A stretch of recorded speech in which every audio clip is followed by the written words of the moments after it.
At the story's outset, a bustling mountain is depicted, its slopes covered with numerous houses. At its base, people labor relentlessly, crafting a mysterious substance. Among them, a curious girl dips her finger into the mixture and tastes it, excitedly exclaiming that it's candy. Her disruption frustrates the workers, and one angrily pushes her away, causing her to fall. Nearby laborers pause to watch the commotion.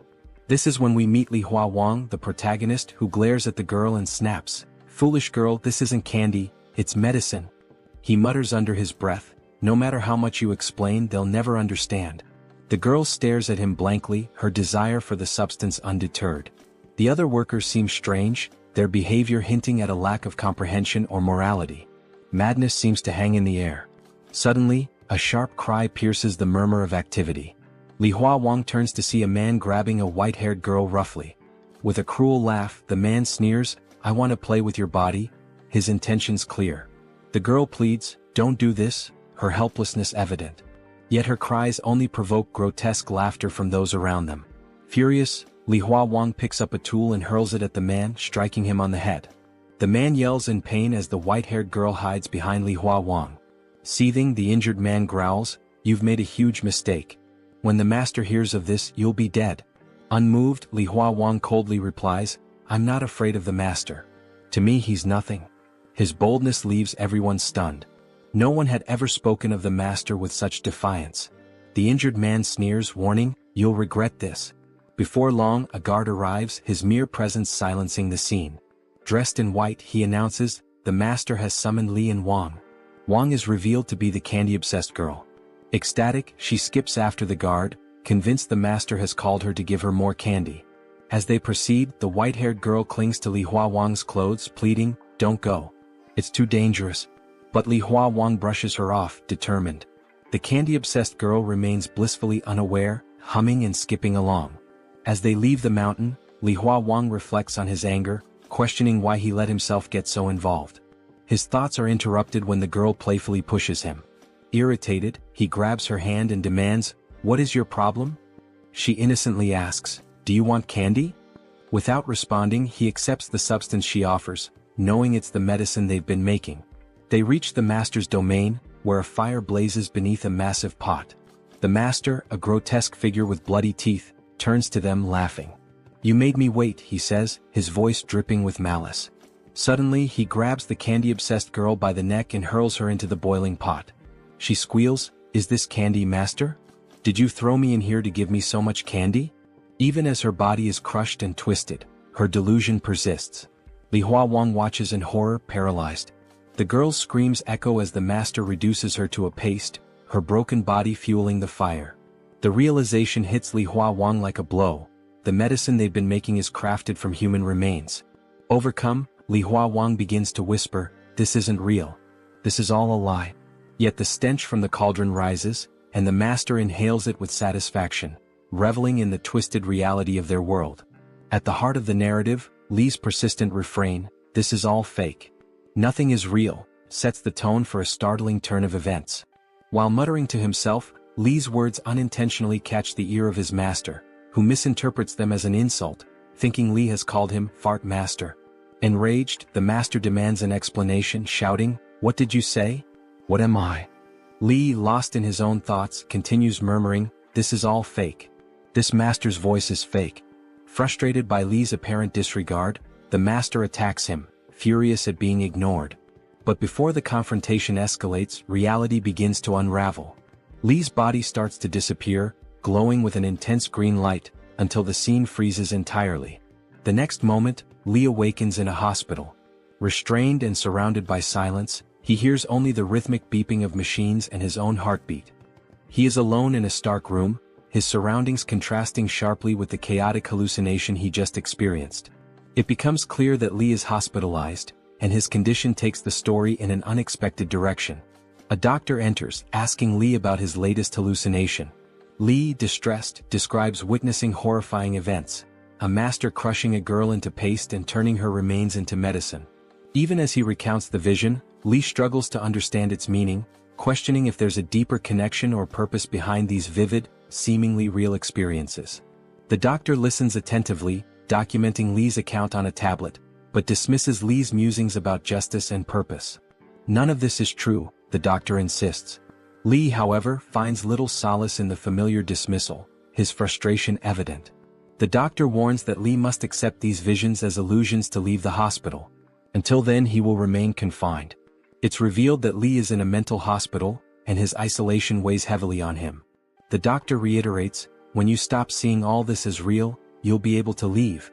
After the doctor departs, Li gazes longingly, yearning for freedom and normalcy. Shortly after, a girl enters the room, her cheerful demeanor a stark contrast to Li's despair.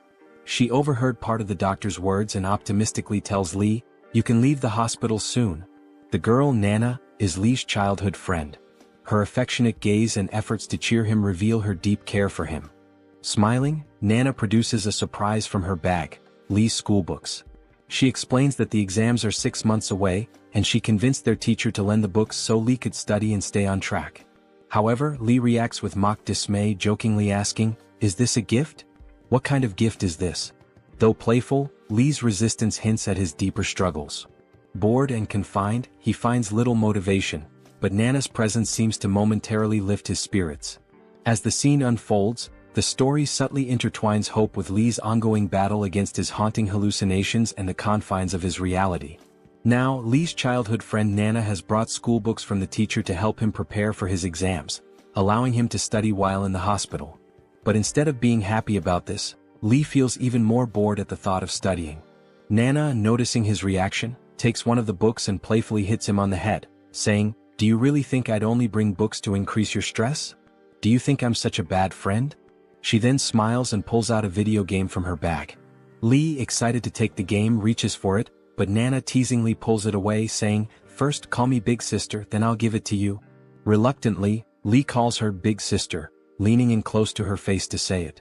This makes Nana shy as she notices how close he is, feeling his breath on her face. Blushing, she quickly hands him the game. As soon as Li gets the game, he lies down and starts playing immediately, ignoring everything else. While playing, he remarks, "Maybe passing the time in this hospital won't be so difficult now because of this game." He looks genuinely happy, grateful to his friend for bringing him something enjoyable. Nana watches him with loving eyes and says, "Don't spend the whole day playing games. You should study too. That's why I brought the books for you." But Li ignores her advice, completely engrossed in the game. At this point, Nana reminds him of their childhood promise. Li suddenly stops playing, his expression growing serious. He says, "Yes, I remember. We promised to go to college together. I haven't forgotten." He then leans closer to her and adds, "We'll join the same college and I'll leave this hospital soon. I'll get better and try my best." Overcome with emotion, Li hugs Nana tightly. Nana, hearing his words, smiles warmly and hugs him back just as tightly, both feeling hopeful about the future they dream of together. For a moment, everything feels brighter. Time passes as they continue talking, but it gets very late, and Li realizes that Nana might be delayed in getting home. Concerned, he offers to walk her to the hospital gate. Nana agrees, and as Li begins to put on his slippers, something unexpected happens. A sudden, unbearable headache grips Li. The pain is so intense that he can barely stand. Holding his head, he mutters, "What's happening to me?" He grabs onto the nearby table to steady himself, feeling like his head might explode. That's when his eyes land on something familiar, the medicine pestle from his hallucinations. It's lying on the table just like in the visions he had described. Shocked and confused, Li wonders if he is hallucinating again, but this time it feels different. Unlike before, the hallucinations seem to be manifesting in the real world. While he stands there, overwhelmed by pain, Nana notices and asks, "What's wrong? Are you okay? Does your head hurt? Please tell me what's happening." But Li doesn't answer her. Instead, he mutters to himself, "I've done everything the doctor said. I've taken all the medicine. Why is this still happening to me?" His frustration grows as he realizes that despite following all the instructions, nothing has improved. Suddenly, Li forces himself to stop and pretends everything is fine. Smiling weakly, he says to Nana, "Did I scare you? I was just joking." He tries to laugh it off as if it were a prank, concealing his pain and confusion. Nana, however, doesn't find it funny. She turns her back to him, saying, "Stop doing childish things. You scared me. You're not a kid anymore, so don't joke about serious matters like this." Angry and upset, she starts walking away. Li, realizing he has upset her, calls out, "Wait." I was just joking.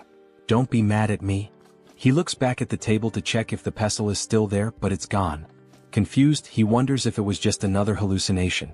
Deciding it's best not to dwell on it, Li follows Nana to apologize. When he catches up, he asks her to forgive him. Nana, still playful, touches his cheek with her finger and says, "I'll come visit you again next week. Take care of yourself, eat properly, and don't forget to study the book I brought you." Her words reveal how much she cares for Li. Hearing them, Li smiles and says, "Okay, I'll take care of myself. You take care too." As Nana walks out of the hospital gate, she waves goodbye. Li raises his hand, calling out loudly, "Take care of yourself, Nana." Watching her leave, he feels grateful for her support and love, even as his mind remains burdened by his worsening condition and the strange connection between his hallucinations and reality. After Nana left, Li returned to his room in the hospital, but his mind remained fixated on the medicine pestle he saw earlier. Walking slowly, he muttered to himself, "Has my mental health gotten worse?" This was the first time his hallucinations seemed to intrude into reality, and the thought made him anxious. Until now, his hallucinations only occurred when he closed his eyes, transporting him to that strange world. But now, he was seeing elements of those visions in real life. Fear crept in as he thought about the implications. If his condition worsened, he might not be able to go to college with Nana as they had planned. The promise they made might be broken. He shook his head, recalling his father's reassurances that the doctor treating him was excellent and would cure him soon. Li trusted his father deeply, believing that he must have chosen the best doctor. Determined to hold on to that hope, he raised his hand and shouted aloud, "I'm going to go completely crazy staying in this place with all these lunatics." As his voice echoed through the hallway, he suddenly felt something in his pocket. Confused, he paused and reached inside, saying to himself, "What's in my pocket?" He was certain he hadn't placed anything there. Pulling the object out, Li's eyes widened in shock. It was the same candy the white-haired girl had given him in his hallucination. His heart raced as he stared at it, unable to comprehend how it could have ended up here. "This is the same candy the girl gave me," he whispered. "How did it get into my pocket?" His hands trembled as he held the candy. Desperate to determine if it was real, he decided to test it. Putting it in his mouth, he was overwhelmed by its taste. It was disturbingly sweet yet carried an unsettling undertone.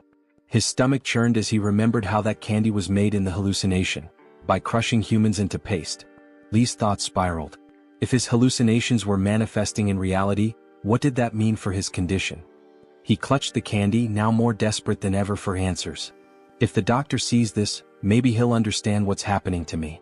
Maybe I'm not crazy after all, he reasoned. Hope flickered in his chest as he thought this might lead to his discharge from the hospital. But just as he started running toward the doctor's office, he stopped abruptly. A chilling realization struck him. If the things I get in my hallucinations appear in reality, he said to himself, then this could be an opportunity. His eyes gleamed with a strange intensity, glowing faintly in the dim light of the corridor. Li's face twisted into an unsettling expression, his mind racing with possibilities. Deciding to keep this revelation to himself, he pocketed the candy and turned away. Whatever his plan was, he wasn't going to share it with the doctor just yet.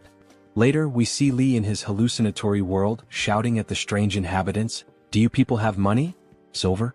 Gold? Anything?" His voice echoed, but the people around him only stared blankly, unable to comprehend his words. Frustrated, Li sighed. "No matter how much I explain, you won't understand. You're all addicts, too far gone to grasp what I'm saying," he muttered under his breath. The people scratched their heads, staring at him with vacant expressions. Suddenly, the white-haired girl called out to him, "Li brother, can you come here for a moment?" She gestured for him to follow her to a quiet corner. Curious, Li followed. When they were alone, the girl reached down and revealed a small gold bracelet hidden around her ankle. Smiling warmly, she handed it to him. "Here, Li brother. I've kept this safe, but I want you to have it," she said softly. Li was taken aback. "Why are you giving this to me?" he asked. The girl looked down, her voice wistful. "You saved me before and I trust you. Besides, I have no use for it here. I'll never leave this place." Li examined the bracelet carefully. "It's small but it's real gold," he murmured. Pocketing it, he promised, "I'll return this to you someday." To thank her, Li handed her a piece of candy. "This is really good. Try it," he said, smiling. It wasn't the same candy she had given him before. This one was real. How Li obtained it remained a mystery for now. The girl accepted the candy with a shy smile, But as this exchange took place, the other people around them started laughing eerily, their eyes glinting with a sinister light. Among the crowd, a man sneered, "This is getting interesting." Their laughter grew unsettling, making the atmosphere tense. Just then, a guard appeared and barked, "What are you all doing standing around? Get back to work." The laughter ceased instantly and the people scattered, their expressions fearful. It was clear that they were terrified of the guards and the master who controlled this world. The guard's eyes scanned the crowd and he growled, "You weren't brought here to waste time. Focus on your tasks." Li stood still, clutching the gold bracelet in his pocket. His thoughts churned as he formulated his next move. The guard then looks at Li and the white-haired girl. Because they were the reason everyone had gathered there. The guard notices Li taking the gold and gives him a very suspicious look, thinking to himself, "Are you planning to make medicine with that gold?" The guard is suspicious of what he is going to do with the gold, because he will never be able to leave this place. So what is the use of taking it? Li keeps looking at the guard with his sharp eyes. And maybe he was thinking, why is the guard looking at me for so long? Before leaving, the guard tells Li, "Get back to work. If the master's medicine is not ready on time, he'll turn you into the medicine." The guard had something shiny tied with a rope around his waist, and it was glowing brightly. Li notices it and asks, "Is that an ancient jade pendant?" Looking at it, Li smiles, and from his expression, we understand that he wants to take it. He feels it must be very ancient and old, so if he could somehow take it to his world, he could sell it and get a lot of money. Later, at 3 a.m. when everyone is asleep, Li sneaks into the guard's cave to take that object. He finds it very easily because it glows brightly in the night. His luck was good because the guard had apparently gone outside on patrol during the night. Li might have known this, which is why he timed it perfectly. Holding the jade pendant in his hand, Li says to himself and thinks of his childhood friend Nana. Maybe now I can pay the college fees and cover my hospital expenses. Li is very poor, which is why he is doing all this. This is also the reason he initially asked everyone for any gold or silver, so he could take it back to the real world, sell it, and end the poverty for both himself and his childhood friend Nana. With great happiness he runs down the stairs, holding the pendant tightly, saying excitedly, "I found an antique pendant. I found a pendant." As he rushes down the stairs he notices a light. It looks like someone is coming up the stairs. He thinks it could be a guard, and if they see him at this time, it could become a big problem. Li panics completely and has no idea what to do. Just then, the terrifying guard appears behind him and says quietly, "What are you doing here so late at night?" Hearing this, Li is utterly shocked. He can't even bring himself to turn around. He's so scared, thinking that he has been caught. He imagines the guard might report him to the master, who will punish or even kill him. This is the same guy from whose cave he stole the jade pendant. Li turns around, trembling, and says, "I didn't do anything. I was just passing through." But then he notices the guard's clothes, which are different, so he asks why the guard is dressed like that. The guard doesn't answer and instead grabs Li by his clothes, dragging him along. While dragging him, the guard says, "People are escaping from here and you'll have to come with us." There were other guards with him, and as they pulled Li along, one of them added, "If you stay here you'll die one day." Li asks in disbelief, "Are you guys really escaping from this place?" He finds it hard to believe because they are all guards, and the idea of guards running away surprises him. Suddenly the angry guard shoves Li roughly and yells, "You'll never be able to escape from this place if you don't come with us. What did you think? That you could bribe us with money and tips to get out of here?" It's then that Li realizes the guard must have assumed that when he collected gold from the girl and asked others for money, his plan was to gather everything and bribe the master or the guards to escape from this place. This is why the guard seems so suspicious of him. But in reality, Li was collecting all of this so he could take it to his world and use it to help his friend and end his poverty, something the guard didn't know. But the biggest thing is that all the guards want to escape from here, which shows how dangerous this place is. This is where the story takes a different turn, because Li thought that maybe the master and the guards had some kind of freedom in this place, but now even the guards want to escape. You can imagine how dangerous this place really is. Li doesn't say anything to the guard and thinks to himself, "No matter what happens, I'll return to my real world. I've gotten what I wanted."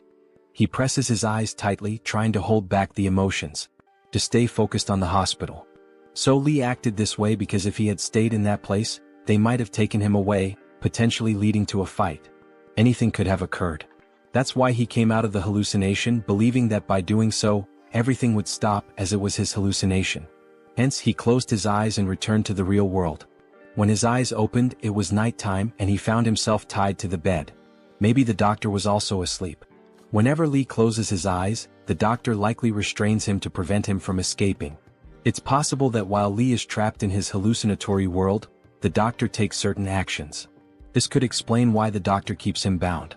Looking around, Li mutters to himself that it's still very late at night, and the nurses are probably all asleep. He feels the need to check if the pendant and gold he took have made their way into this reality. However, if a nurse were there, they might have untied his hands and feet, allowing him to verify it. For now, he must wait until morning as he has no other choice. So, Li closes his eyes once more to see what's happening in that other place since there's nothing else to do at this late hour. When he returns to that place, he finds himself standing there again, and it seems all the guards have left. Perhaps they fled, leaving him behind. Laughing, he says, "This is my hallucination. No one can harm me because none of this is real. How could they hurt me?" He laughs again. Then, in the early morning within the hallucination, a man rushes into a cave shouting, "Wake up, everyone. The master has summoned us immediately. Hurry." His tone suggests something urgent has happened. Possibly the guards have deserted. Realizing this, the master must have called everyone. The people, now awake, murmur among themselves, wondering why they were summoned so abruptly. One man warns, "Let's move quickly, or we'll be in serious trouble if we're late." Meanwhile, Li lies deep in thought. He knows why the master called everyone. It's because the guards have fled. Soon, the people gather at the place the master designated. Likely, many individuals work there, which is why such a large crowd has assembled. They whisper among themselves, "What happened? Do you know why we're here?" The master emerges from his home and addresses the crowd, "Are you all here?" Li, standing nearby, thinks, "What is this old man up to now? He treats us like dogs, summoning us at his whim. Anyone who's late gets killed on the spot." The master continues, "Last night at 3 a.m., some of my own guards tried to escape." The master then reveals 4 individuals tied with ropes. Li, shocked, realizes this is why everyone was called, to witness what happens to those who try to flee. The master announces, "This betrayal has deeply hurt me. My most trusted guards attempted to run away without informing me." He drags the tied guards in front of the workers and proclaims, "Here the rules are simple: rewards for loyalty, death for betrayal." He likely summoned everyone to witness this horrifying punishment as a warning against escape attempts. One of the tied guards looks at Li, terror written across his face. He knows his end is near. Li observes the scene and mutters to himself, "How quickly they were caught. Pathetic. These guards knew the place better than anyone and still failed." The master then yanks on the rope, performs some kind of magic and shouts, "Open!" The ground splits apart and black, octopus-like tentacles emerge, brutally killing the 4 guards in a grotesque manner. Their screams pierce the air, horrifying everyone present, including Li. Unable to watch, Li hears only the anguished cries, which shake him to his core. Trembling, he starts repeating to himself, "This isn't real. None of this is real. It's all a hallucination." He tries to calm himself, recalling the doctor's words, not to take these illusions seriously. But then, a black tentacle appears near him, carrying one of the guards impaled on it. Seeing this, Li freezes in shock. He begins questioning his reality. Did I create something so terrifying? Could the guard's pain be real? But how? To steady himself, he reminds himself of the doctor's advice and convinces himself that his fear is making the hallucination more intense. "It's all fake. None of it can hurt me," he repeats. Above, the master declares, "Anyone who tries to escape will face this fate or worse." Laughing, he adds, "I might even use their bodies for medicine." It becomes clear the master is using people in his experiments to achieve immortality. As the master walks by Li, he asks, "Why didn't you try to escape with them?" This reveals the master knew of the guard's plans involving Li. But Li remains silent, thinking, "This is just a hallucination. I don't need to fear him." The master places a hand on Li's head and says, "Good. You made the right choice by not joining them. You'll no longer be a mere worker. You'll manage the supply room." Li realizes he's been promoted, a safer and better position, but he also knows this favor comes with risks. Before leaving, the master gives Li a new name, Xuanyang, after one of the guards he just killed. This unnerves Li as it shows how little human life is valued here. The master hands Li a bag containing 5 pills, explaining, "Each pill extends your life by 10 years and enhances your strength. Use them wisely." He laughs, adding, "Here good deeds bring rewards and betrayal brings death." Li reflects on his situation, realizing that while he has been rewarded, the danger remains ever present. Then he snaps out of his hallucination and returns to his reality. He finds it hard to believe that everything he had brought back from there now exists in the real world as well. Placing everything on the bed, he examines it closely. Perhaps it was just an illusion. That's why he needed to carefully check if it was real or not. To uncover the truth, he would have to show it to someone. Li then stares at the pill in his hand with astonishment. If everything the master said was true, consuming this pill would not only drastically enhance his strength but also prolong his life. A very enticing prospect. Talking to himself, he wonders if it would really work. But how could he find out? Hesitantly, he decides to use its power to confirm. Just as he's about to take the pill, his friend Nana bursts through the door furiously, almost breaking it open. "Why did you call me here? What's so urgent?" she demands. "I left my class, skipped my meal, and rushed over because you said it was important. You made it sound like an earthquake hit. What's going on? Do you have something serious to say? If this is just another prank or act like last time, tell me now. You'll regret wasting my time." Li doesn't respond and quietly walks to close the door. Looking around cautiously, he locks the door and shuts the windows too. Seeing this, Nana feels awkward and stammers, "What are you doing? Why are you closing everything? There are cameras in this room and the nurse can hear us. If we do anything, they'll know." Nana assumes Li might want to kiss her, or perhaps something more, which makes her even more flustered. When she mentions that the nurse might overhear them, the speaker suddenly crackles and the nurse, laughing, teases them. "Go ahead and do whatever you want. We won't listen." Ignoring the comment, Li holds up the pendant in front of Nana and speaks into the speaker. "Will you stop disturbing us? Don't you understand the concept of privacy? We can have a private moment too." Nana, noticing the pendant, asks, "What is this pendant? What do you want me to do with it?" Li responds, "Don't say anything. Let me whisper something in your ear. Don't react. Just listen. If you react, there might be a camera in this room and it could create a huge problem." Days later, we see that nearly 5 days have passed. Li reflects on how his family and parents don't trust him. Everyone thinks he's lost his mind. The only person who believes in him is Nana. She trusts him and doesn't see him as crazy. Li relies on Nana entirely, knowing she won't mock him like his family and doctors. To him, she is his last hope, the one person who understands him. At that moment, the microphone crackles again, and the nurse announces that his girlfriend has come to visit him. Li, who had been anxiously waiting, feels overjoyed upon hearing this. A smile spreads across his face as he mutters, "I knew my friend would come. He'd never betray me. I trust him completely." As he eagerly heads out of his room, some hospital guards approach. Being in a mental hospital, guards are stationed to maintain order. When Li notices them, he feels confused and decides to ask one of them what's happening. He asks, "What's going on? Is something wrong? Why are you all so prepared?" One of the guards quickly replies, "Close your door and don't come out no matter what you hear or see." The guard's tone is urgent and almost fearful, leaving Li puzzled. The guard explains that a dangerous patient has escaped. A true psychopath capable of anything, even murder. He warns Li to stay alert and cautious. Before leaving, the guard instructs him to report immediately if he spots the escapee. Left alone, Li processes what he's just heard. He thinks about how dangerous the situation must be for there to be such a commotion. Still, his friend is waiting for him and that's his priority. Despite the risk, he decides he has no choice but to step outside. He still needs to meet his friend, who must be waiting for him. Cautiously, he sneaks out to find his friend, making sure no one notices him, especially not the escaped psycho.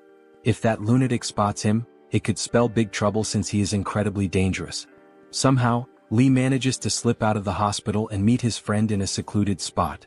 The two of them start talking privately. Nana tells him, "I sent off the gold and the pendant you gave me. The pendant was ancient and valuable, so it sold for a good price.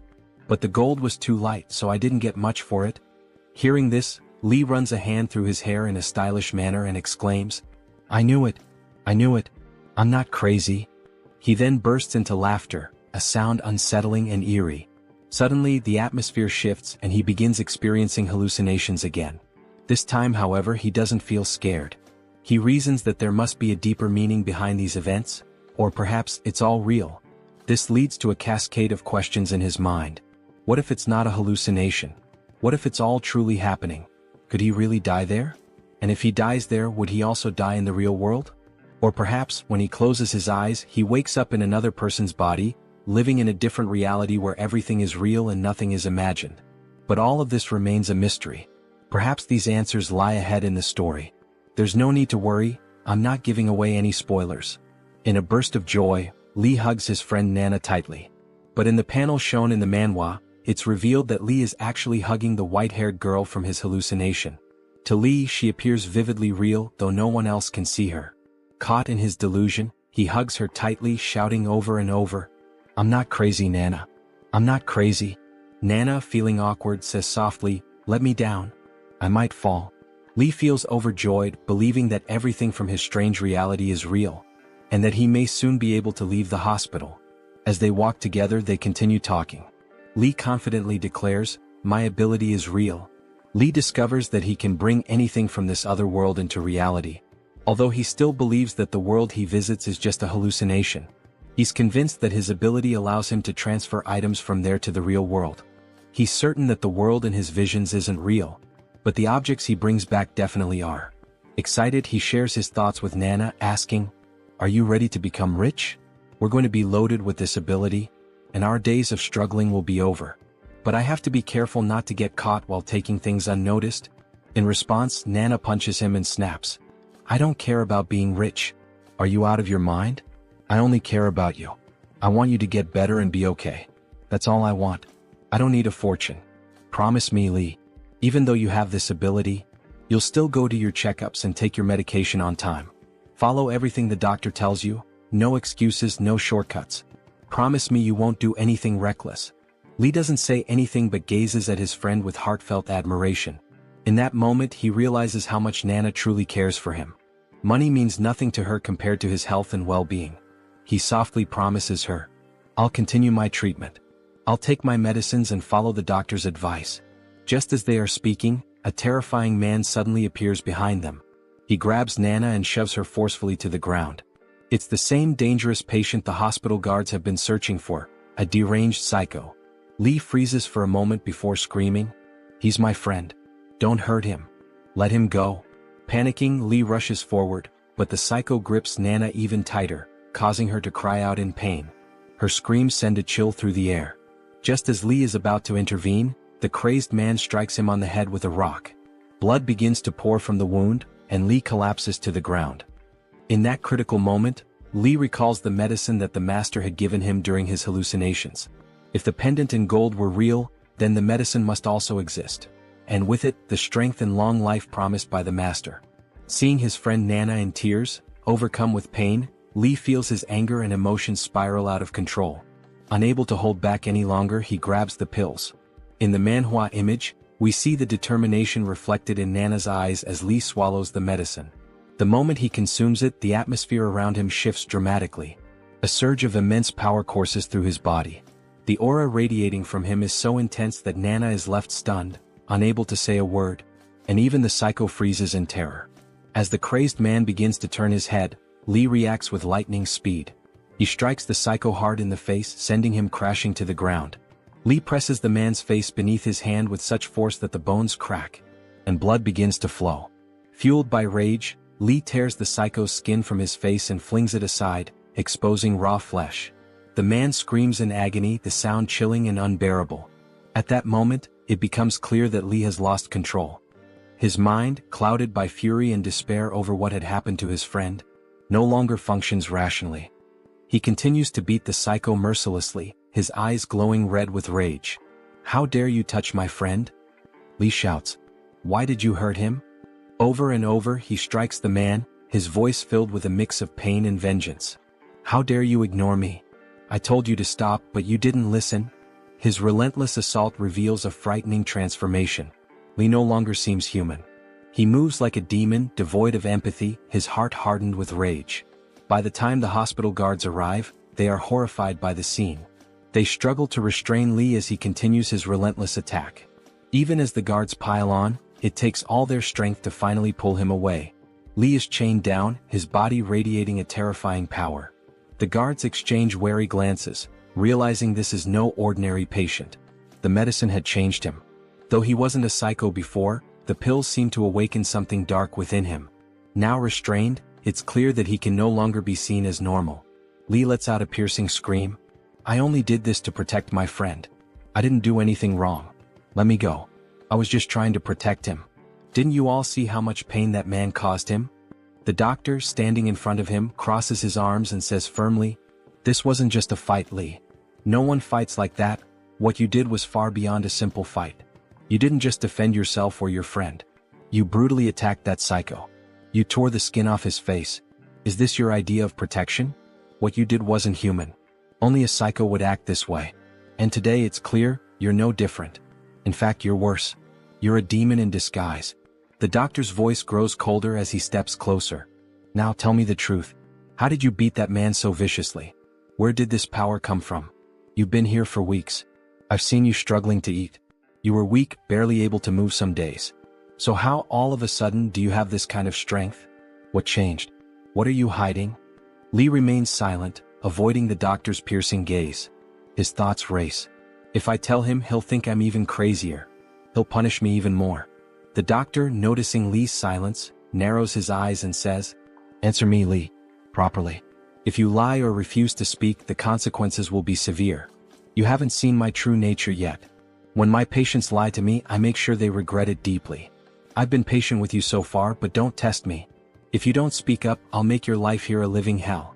Something you'll never forget. Even with the doctor's threats hanging in the air, Li says nothing. He keeps his thoughts to himself. Why should I tell him? He'll just think I'm crazy. And if I tell him the truth, they'll start running tests on me again. They'll take everything I bring into this world, and I'll never have the chance to sell it. Li stays silent, staring at the floor, his fists clenched. The doctor leaned closer, his voice sharp and commanding.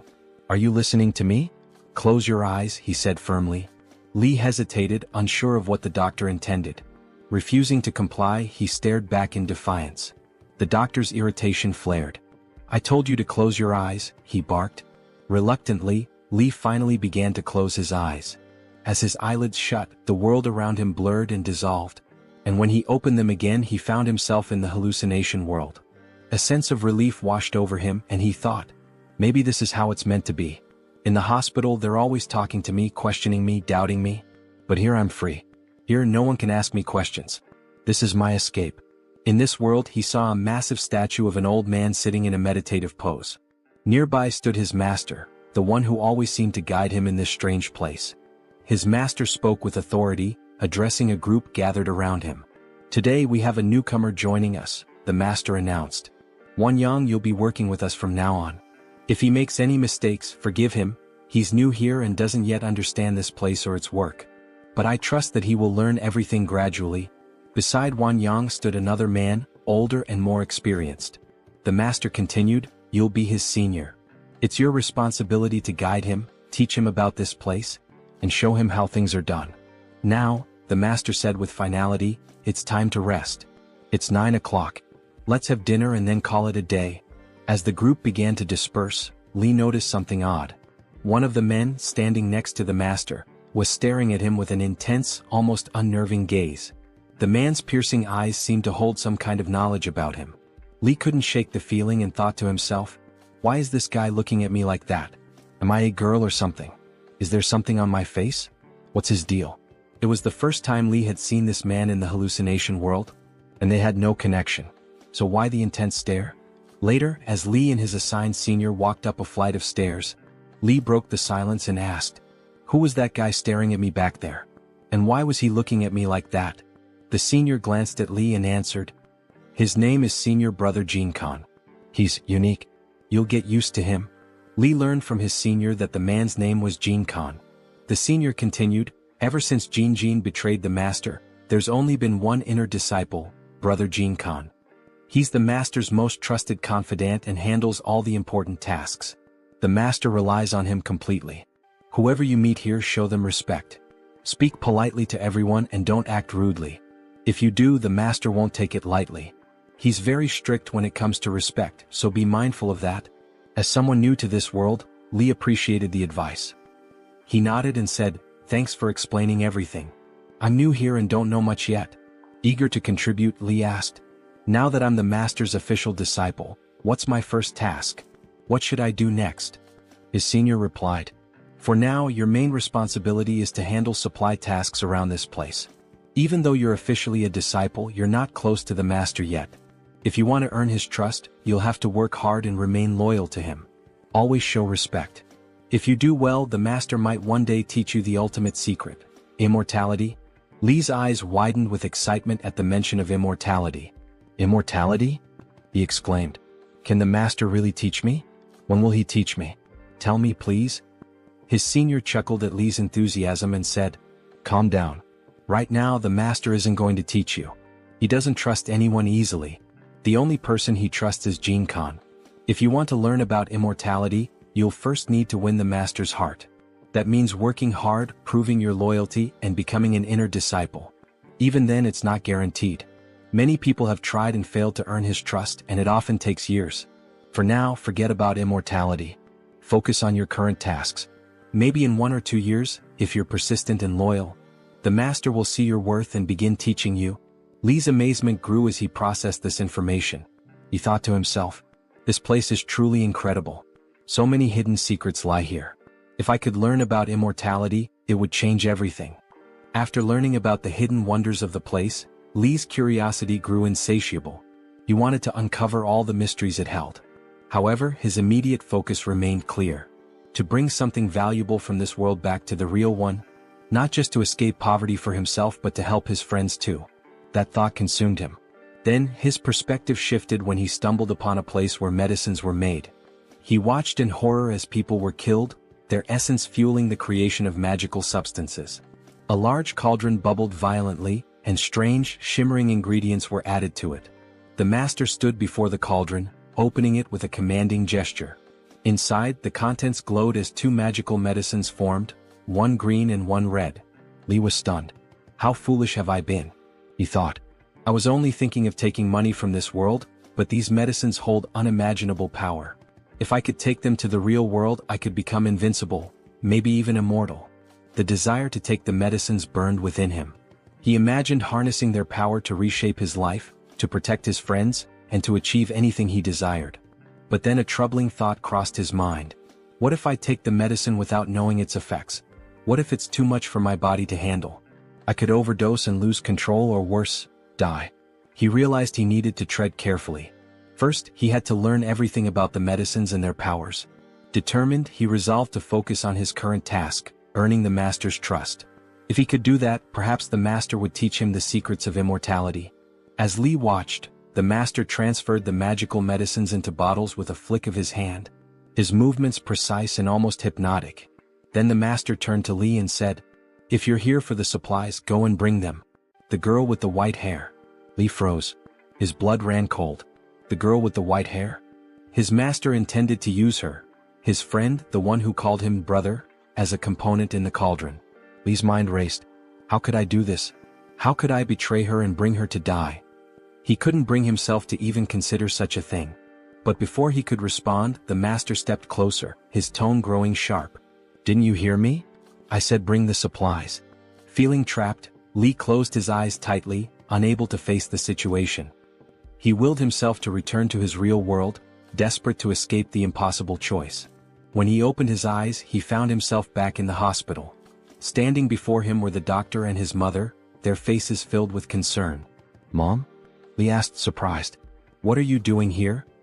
His mother rarely visited him, and her presence made him uneasy. His mother's eyes were filled with worry as she said, The doctor called me. He told me about what happened to you. That you were attacked, hurt badly on your head. She stepped closer, placing a gentle hand on his shoulder. Are you okay, my son? Do you have a headache? Li forced a smile, trying to reassure her. I'm fine, Mom. I don't feel any pain. But deep down, his mind was far from fine. The guilt of leaving the white-haired girl behind and the dread of what might happen to her gnawed at him. Yet, he couldn't bring himself to explain anything to his mother. You don't need to worry, Mom. Everything's okay. His mom looks at him and says, You have become so thin. Don't you eat in the hospital? Don't you like the food here? Have you ever looked at yourself in the mirror? You have become so thin. His mom took out the grape from the bag and said, This is your favorite, right? I know it. Come on, open your mouth. It's very sweet. You'll like it a lot. While eating, he says, Mom, don't worry so much about me and don't trouble yourself so much. Are you really here just to spend time with me? Because he asks, his mom comes here very rarely. And it might be very few times that his mom doesn't get time to come here. Maybe that's why he is asking if you are here to spend time with me. His mom then feeds him all the grapes and talks to him for a while. His mom says, if you don't get up, the doctor will take me to the crazy man's parents. And I will scold them a lot. His parents are waiting downstairs, so the doctor tells his mom that the crazy old man's family is waiting downstairs. So hurry up or they will leave. His mom says, let me talk to my son for a little while longer. There is still something important I want to tell him. Because of this, it's clear that his mom loves Li so much. And she is very strict with their parents for throwing stones at her son's head. Li says that he didn't do anything. He just fought with the old man to save his friend. His mom tells him not to worry, that she always trusts him and will handle everything. So he doesn't need to be concerned. Li looks at his mom with tear-filled eyes. And as she leaves, she tells him to always listen to the doctor and take his medicine on time, assuring him that he will get better soon, and that he doesn't need to be scared because his mom will always be with him. When his mom was about to leave the room, she pretended to be happy, but in reality, she was even more worried because his health was not improving. However, she didn't show her concern or sadness in front of him. Her eyes were filled with anger as she thought about the madman's parents, who had harmed her son and put him in this condition. But the way Li had fought the madman, perhaps in his case the injury on his head was nothing. The madman had attacked his friend first, so it was his fault. In anger, she leaves to meet the madman's parents. As Li looks at his mom, his vision starts to blur. The doctor asks him to close his eyes, saying they will talk later. When Li opens his eyes again, he finds his master standing right in front of him. The master speaks, but Li is too troubled to pay attention. His thoughts are consumed with the white-haired girl. He wants to check on her to make sure she's all right. As he considers returning to find her, his master suddenly grabs his face with a tight grip. Startled and confused, Li struggles to understand why his master is holding him like that. Before he can ask, the master pulls something from his hand and says, if you're awake now, eat this, my servant. Laughing, the master shoves the object into Li's mouth. Li is horrified as he feels tiny tentacles, like those of an octopus, wriggling inside his mouth. The tentacles are alive, moving, and Li can't make sense of what he's being forced to eat. The master had shoved it in so suddenly that Li hadn't even seen what it was before it was in his mouth. The master explains that this will prevent Li from panicking or being scared, perhaps thinking Li had fainted in fear when he was asked to bring the white-haired girl to this place. Li refuses, insisting, I'm not sick and there's no need for this. He pulls the black tentacles from his mouth, and as he looks at them, he realizes his tongue has turned black. The master, unbothered, orders his guards to force-feed Li. 2 guards approach with firm grips, holding Li's head and knives, ready to force the substance into his mouth. The master coldly commands, you must eat this or they'll make you eat it. As the guards prepare to hold him down, Li suddenly feels bubbles rising around him, and his face slowly starts to sink into water. The moment his face touches the water, Li wakes up in his real world, where his friend Nana is looking at him, calling his name in concern. Nana, worried, asks if something is wrong or if Li had seen something frightening in his hallucination. Li doesn't respond, choosing to stay silent as he looks at his friend, grateful for her presence. Just then, Li notices the doctor standing nearby. As soon as their eyes meet, the hallucination begins again. The doctor asks, what did you see this time? He notes Li's panicked reaction, his heart racing, and continues to probe, you're so panicked and screaming while in the hallucination. Li, still shaken, decides not to tell the doctor about everything he had experienced. He doesn't want to alarm Nana, who is still standing close by. If she heard, she would surely be scared and worry about him even more. So Li simply says to the doctor, I didn't fully see everything yet. It wasn't complete. Li then asked the doctor for medicine, telling him he needed a break from the hallucination-filled world. The medicine could stop the hallucinations for a brief time, and the doctor, surprised by the request, realized it was the first time Li had asked for it. As the doctor began to leave the room, he informed Li that the medicine had already been placed on the table. The doctor explained that the medicine only worked temporarily, and if Li truly wanted to escape his situation, he would need to apply everything he had been taught. He added that Li should let things unfold naturally, without interfering with anything. The doctor didn't explain why he said this, but it seemed like he had a reason. Nana, Li's friend, handed him the medicine along with a glass of water. Nana was holding 4 or 5 pills in his hand, but Li, panicking, quickly said he didn't need water to take the medicine.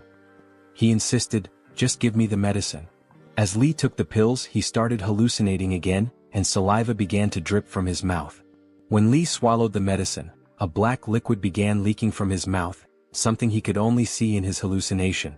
After taking the medicine, Li confidently said, "Now I'm saved.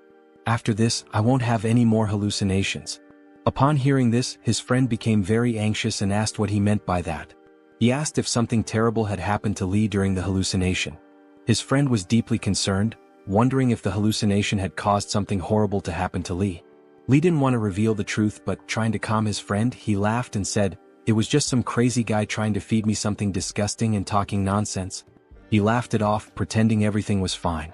However, as we focused on Li's face, we noticed that his mouth had turned black, something he was completely unaware of. Trying to maintain his composure, Li then said confidently, "I'm a modern young guy. These hallucinations don't scare me. I know it's all nonsense and none of this could ever happen in reality. So there's nothing to be afraid of." His friend seemed slightly reassured, but just then tentacles began to emerge from Li's mouth. Suddenly, Li found himself back in that strange world without closing his eyes or even falling asleep. The black tentacle they had forced him to eat caused him immense pain. His eyes widened in shock as he struggled to breathe, tears streaming down his face. He couldn't understand how this was happening. "I already took the medicine," he thought. Despite the medicine, he had somehow ended up back in that world. The strangest part was that Li hadn't even closed his eyes, and the medicine was supposed to prevent these hallucinations. He started talking to himself, saying, "If I just close my eyes and open them again, I'll return to my real world. Nothing will happen. There's nothing to be afraid of." He kept reassuring himself as he tightly shut his eyes. But when he opened them again, he was still in the same place with his master and the two guards standing before him. This time he couldn't escape. His master spoke, saying, "Li, you have hysteria. That's why we gave you this substance. It will cure your hysteria. Now you can do your job properly." Then his master and the guards left, laughing, leaving Li behind, sitting in unbearable pain, tears streaming down his face. Black tentacles began to emerge from his mouth, but Li wasn't focused on the pain. Instead, one question consumed his mind: is this world truly real? And the world he had been returning to with all those people, was that fake? Li's heart shattered. Everything he had dreamed of, especially his moments with his friend Nana, suddenly felt like lies. Could it all have been false? He began to believe that this world might be the real one. After all, even though he had taken the medicine and hadn't closed his eyes, he still ended up here. And now, even closing his eyes couldn't bring him back to what he thought was his real world. Impossible. Nana is not an illusion. After finally swallowing the medicine, Huowang, crying, believes she hasn't left him. But Nana vanishes with the wind into the air. Huowang begins to scream desperately, "Why am I in this cursed place? Why won't this illness let me leave?" The next day, as the members cultivate, Bai Lingyao slowly approaches with 3 steamed buns. "Senior brother Li hasn't eaten all day," she says. Then he asks, "How did you get this pendant?" Lingyao replies that she received it as a gift from him. She explained that she didn't want it, but he insisted, pushing it into her hands. "After forcing me to accept it, you laughed and hugged me, saying you weren't sick." The protagonist questions, "And then?" Lingyao continues, "Senior brother Wang took the chance to strike your head with a rock. He thought you were dead and then tried to abuse me." Huowang, curious, asks, "That chubby guy with the cleft lip? What happened to him? Wang, was it?" The girl explains, "He was killed by senior brother Li, don't you remember?" Huowang then recalls that, in the other world, he indeed killed the madman from the asylum. He thinks to himself, so it wasn't the old Lu. There is no old Lu after all. I'm just completely insane. In the next scene, a cauldron is shown being cleaned. If this place is truly reality, he ponders, then the former sister and the cultivation group, not just them but everyone here, will die. And the one responsible for all this is that mangy-headed bastard. Xianyang, it seems you have something to tell me. When did that mangy-headed one appear? Master, Xianyang responds, answer my question. What are you thinking right now? This disciple, who admires the master's cultivation art with love, was merely pondering when I might reach such a level of cultivation. Another disciple, envious, remarks, what a pathetic excuse. However, the master smiles. Ambition is good. It's not bad at all. The disciple is surprised, realizing the master fell for the ploy. The master explains, it's not that I don't want to teach you, but the path of external cultivation isn't simple. Ordinary pills and alchemy are one thing, But if you wish to master both internal and external cultivation to achieve immortality, Master, are you close to achieving immortality? Fortunately, I've surpassed certain hurdles. But immortality isn't simple. However, this master can surely achieve it. Do you know why? This disciple doesn't know the reason. Another disciple interrupts, Master, it's almost midnight. If we don't begin refining the pills soon, we might waste precious time. Very well, let's prepare the ritual. Yes, Master. Xin Yang, go to the materials room and fetch the medicinal herbs requested yesterday. What medicinal guide? The white medicinal guide you were supposed to bring 2 days ago when you had your hysteria, but didn't. As a result, the master lost precious pill refining time. Did you forget? The properties of the medicinal guide and the timing of refinement affect the quality of the pills. No detail can be overlooked. But never mind, it's useless to explain this to you. Get up and go work. Later, Bai Lingmiao is taken by senior brother Li. If you manage to leave here alive, she pleads, could you deliver a message to my family? My parents live at the foot of Niuxing Mountain in Liang country. Just tell them their daughter is useless and couldn't care for them in their old age or until their deaths. I can't help with that. Your time is running out. Come with me now, he replies. They arrive at the site where the master is preparing the refinement. Master, I brought the medicinal guide, says Xin Yang. Perfect. My dear disciple, come here now. Bai Lingmiao is pulled by an invisible force. As the master grabs her neck, he notices something odd. What bad luck. Why did you fail at this moment? The properties of the medicinal guide have been completely altered. Xin Yang, take this girl back. Yes, master. It's done. Next, I just need to get Bai Lingmiao out of here. Wait, Xin Yang. Since this guide won't work, fetch another for me. I recall there's another white medicinal guide. Go quickly and return fast. Don't delay the alchemy. In the supply room, Xin Yang realizes the grim fate. As I understood my mistake, I couldn't save Bai Lingmiao. That wretched man kept creating elixirs and I couldn't save anyone. Tomorrow and the days after would always demand more sacrificial guides. As the cauldron opens, a demonic face emerges. I can't be his assistant, Yang declares. The master hands him a pill. Here's a gift. The other disciples aren't as studious as you. This pill is for you. Thank you, master. Thank you for this pill. I can save everyone. I can save myself, Yang thinks. Good disciple, eat it while it's hot. I have to kill him. The protagonist decides to swallow the pill, but it feels wrong. It's too hot. My body is burning. Xin Yang, return and rest. This pill is powerful. It will take time for your body to fully absorb it. Yes, master. Later, back in the supply room, Yang notices his newfound strength. I can crush rocks with effort. But remembering the other victim begging not to die and knowing these pills were made from humans, I've only received one pill. That wretch took several. How could I kill him? Yang coughs blood. Suddenly, the young girl appears and asks, are you okay? Senior brother Li was told, you don't need to curse yourself. You're strong too. The nervous young woman, clutching her thigh, asked, Senior brother Li, are you planning to go against the master again?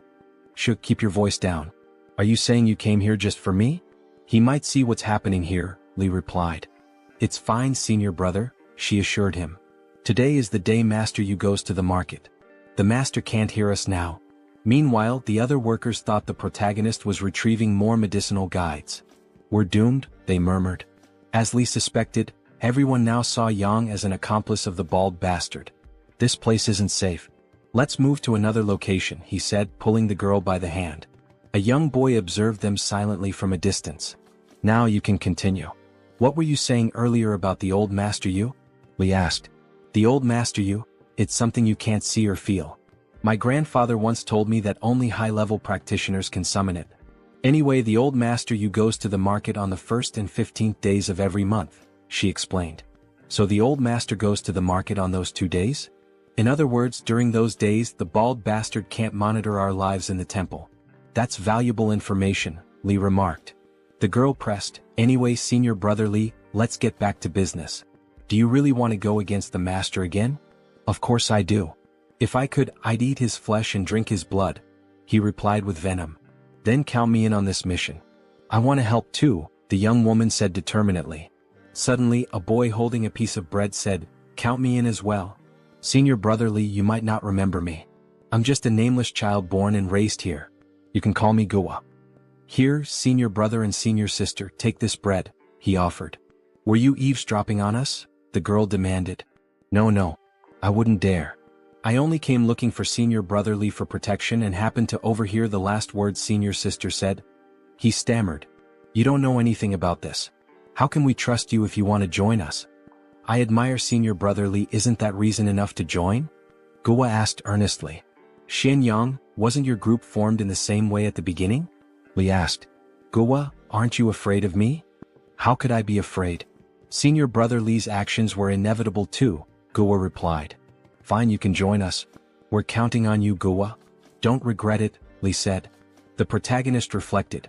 I hope he doesn't meet the same fate as Xianyang's. In the days that followed, the group continued seeking ways to kill Dan Yangzi, but with just Li and the two others, it was almost impossible to deal with the master. During that time, they moved the medicinal guides from the storage room to the alchemy room one by one. The protagonist couldn't forget their final words, echoing in his head until the 8th medicinal guide. Master, the medicinal guide is ready, Xianyang announced. Well done, Xianyang. You've been performing admirably lately. As I said, our Shishan Donghua sect rewards merit and punishes mistakes, the master replied. Since you want to learn alchemy, I'll start teaching you today the formula for creating the nutritive pills. Don't underestimate the formula. Though it's simple, it remains a heavenly method recorded in celestial scriptures. The master explained, remember this, 20 taels of human elixir, half a caddy of balsam seeds, 24 sunrise stones. The fire must be lit at 3 a.m., the bathing hour. Use your eyes to illuminate it silently, your breath to boast it, and your spirit to fumigate it. Gradually raise the fire with a gentle flame and relight it at 4 a.m. Then exhale. While listening, Xianyang secretly wrote the formula on his clothing. Master, I'll write the formula on my robe, he said. But the master scowled. Master, please review what I wrote and see if anything is missing, Xianyang insisted. Suddenly the master kicked him hard in the face. Why the hell did that maniac do that? Why did he suddenly kick me? Xianyang thought. Although his handwriting wasn't great, it was legible. The master hadn't even looked at it. He seemed more concerned about the act of writing the recipe. Wait, Xianyang realized. Back when we were in class, we never had scriptures or any written records from this temple. Everything taught so far was passed down orally. Could this cursed maniac be illiterate?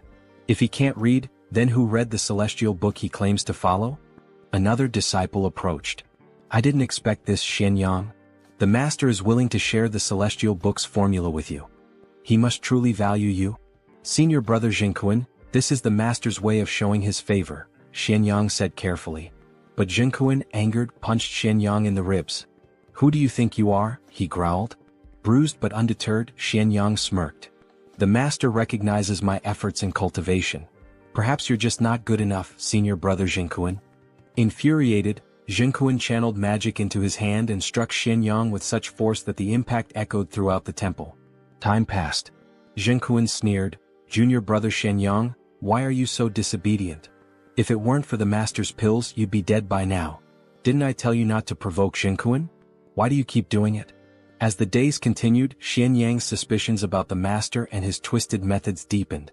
With each attempt to escape or resist, the group faced increasing peril. The temple's secrets remained shrouded in fear, manipulation, and bloodshed. The protagonist began to laugh maniacally. Didn't the master already give junior brother Xianyang the medicine? Why is he acting crazy again? Someone questioned. A breaking point has been found, the protagonist declared, laughing like a madman. After the chaos, the protagonist deliberately created further conflicts with Zhengkuan to provoke him into revealing news about his master. Judging by Zhengkuan's expression, it seemed something significant was about to happen. The protagonist secretly observed Zhengkuan, but Zhengkuan continued his training step by step as usual. Just when the protagonist thought he might have been mistaken and that Zhengkuan wasn't as greedy as he seemed, February 15th arrived. On that day when Li Zi began refining pills, Zhengkuan deviated from his usual practice. The door to Li Zi's residence was left open, signaling that Zhengkuan had someone inside to investigate. Suspiciously, Zhengkuan chose to stand guard outside at such a critical moment. Was it really him? Disciple Yuan? The two disciples conversed, and after a moment, they used a talisman and disappeared. They finally left, the protagonist thought.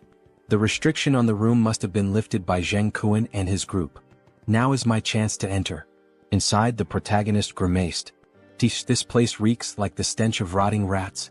Suddenly he noticed a stone tablet. This stone, it must be the celestial script Li Huowang mentioned. The writing is hard to read. This celestial scripture is clearly a sutra. There's no alchemical method written here. How could he refine pills using this rock? Unless... A mysterious voice interrupted, asking the protagonist, "Are you colluding with that person from earlier? Don't move. All it takes is ringing these bells, and her father will return immediately." "Ah, I see. Fine, go ahead and ring the bells. I'll just wait for the master to arrive and discover you can't understand the celestial scriptures." "You've been lying to him this entire time," the protagonist retorted. "How did you figure that out?" asked the frightened girl. "So my suspicions were correct," the protagonist mused. "She's the one interpreting the celestial scriptures for Li Huowang. The girl stammered, But it's not my fault. I can't understand those damned celestial scriptures, but he forced me to keep reading them to him." "Are you not afraid he'll find out?" the protagonist questioned. "He's illiterate. He'll always believe whatever I tell him," the girl admitted. "So, the alchemical formula using humans to refine pills? Was that something you made up and fed to him as well?" "Yes," she confessed, nodding. "I just remembered bits and pieces and told him that's what the scriptures said. Don't worry, it won't kill anyone. I don't want him to get hurt. I just don't want him to think I'm useless, that he'll discard me. I have no hands or feet." Suddenly, the protagonist grabbed a vase and smashed it to the ground. The girl cried out in pain. "It hurts. It hurts," she wailed. "The alchemical formula might not kill people, but because of your formula, Li Huowang is eating humans," the protagonist said coldly, glaring at her as she writhed on the ground, screaming for help. Moments later, all the sect members were gathered in the main hall. The master arrived with a grim demeanor. Who secretly entered the master's house while he was refining elixirs?" he demanded. The room was silent. Realizing no one would speak, the master decided to interrogate each member individually. "Changming and Changren, what were you doing while the master was refining elixirs?" "Master, we were guarding the gate of Qingfeng Temple as per your instructions." Changming and Changren dared not be careless, they replied nervously. The master emitted a murderous aura as he stared down one of the guards. "And Shen Yuan?" he asked. Shen Yuan began to explain himself, but the protagonist knew his turn was coming next. "Shen Yang," the master called, placing a heavy hand on the protagonist's shoulder. "After distributing the medicine today, where were you for the rest of the day?" The protagonist responded, "Disciple returned to the hall to prepare the elixir materials you will need for the next refinement." The oppressive atmosphere hung thick in the air. The master asked again, "Did any of the disciples see Shen Yang in the house?" No one answered. "Think carefully before you speak," the master warned. "If anyone helps uncover who invaded the master's house, not only will they be spared, but they will also be rewarded handsomely." Suddenly, the white-robed girl spoke up. "Brother Li was with us at that time. I can vouch for him." "You can guarantee that?" the master questioned. "Yes, I can," she replied. "And the rest of you? Does anyone else have anything to say?" Out of the blue, someone interrupted. "Immortal Father, may I speak?" Everyone turned in surprise, including the protagonist, the girl, the disciples, and the master. "That Shen Yang? He didn't come to the warehouse even once today," the figure revealed, casting suspicion on the protagonist. "So, Immortal Grandfather, I helped find the person. Can I go home now?" The master, radiating a devastating aura, shouted, "This morning, the medicinal manual was personally delivered by Shen Yang. If he never went to the supply room today, then how the hell did he get the medicine? Are you trying to die, boy? Are you seeking death?" "Immortal Grandfather, I was wrong. I was blinded by ambition, and that's why I lied to you." The boy fell to his knees, his forehead slamming against the ground as he begged for forgiveness. The master ignored him at first, but when he noticed one of the disciples with a faint smile on his face, he moved in a blur, tearing off a portion of the disciple's face. When Shen Yang was being falsely accused by that brat, the master's voice was chilling as blood dripped from his fingertips. "Tell me why. Why were you the only one happy while Shen Yang was being falsely accused of committing a crime? Answer me, Shen Yin." "A master, no. Please, it wasn't me." Shen Yin screamed in terror, blood pouring from his torn face. "It was Zhengkuan. Senior brother Zhengkuan forced me to do it." Zhengkuan, realizing he had been betrayed and now faced the master's deadly gaze, bolted like a cheetah. "So, it was you all along," the master muttered coldly. "I should have realized sooner. Only Zhengkuan could have undone the restrictions on my chamber." As he spoke, his hand reached into his pocket. Does he truly think he can escape? That I would let him come and go as he pleases? The master's fingers closed around something, a coin. With a flick of his wrist, he tossed it into the air, then stomped down with immense force. The moment the coin shattered into 4 pieces, a ghostly image of it appeared inside Jinkuan's skull. And just like the coin, he too was split, his body torn into 5 parts, losing both arms and legs instantly. The remaining disciples stood frozen in fear, unable to process what they had just witnessed. Even Xianyang and the white-haired girl were horrified beyond words. Master, I was wrong. When the gate veteran Jingda was hunting us down, it was my 2 younger brothers who sacrificed their lives so we could escape. Silence. The master's voice was cold, his gaze piercing. I know exactly what you're thinking right now. Master, I have already become useless. Please spare me this time. But the master slowly placed his foot atop Jinkuan's head. You are just like your 2 younger brothers. All of you, mere wolves that can be raised. With that, he stomped down violently, crushing Jinkuan's skull, sending blood splattering in all directions. You, the master pointed at someone. Come and pay your respects to the 3 deities. The protagonist stood there, momentarily dazed. Under the watchful eyes of everyone, he slowly kneeled before the 3 deities and bowed. 7, 8, 9 kowtows. When it was done, he knew what would come next, for he was still holding the incense sticks. Having paid his respects to the ancestral master, he heard the declaration that would change everything. From this day forth, you shall be this Taoist master's most favored disciple. Congratulations, senior brother. Congratulations. One by one, all the disciples stepped forward to salute their newly appointed senior. All right, Xianyang, come with me now. The rest of you are dismissed.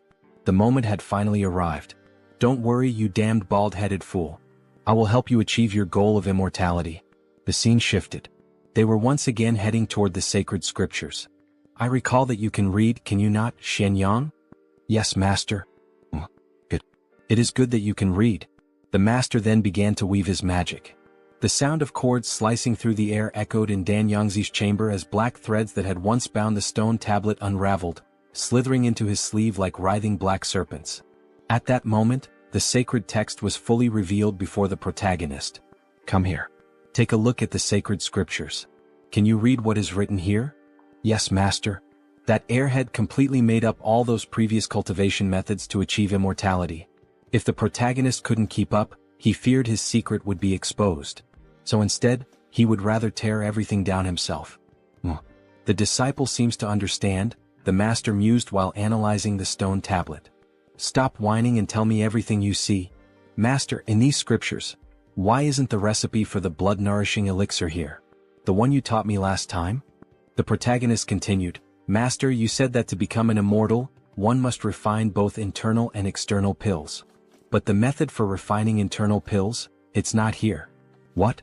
The master's eyes widened. I'm telling the truth, the protagonist declared with conviction. He had no idea what kind of lies the girl in the vase had told Dan Yangzi. If he followed the original script, there was a chance he would fail. So, he decided it would be easier to be honest and figure something else out later.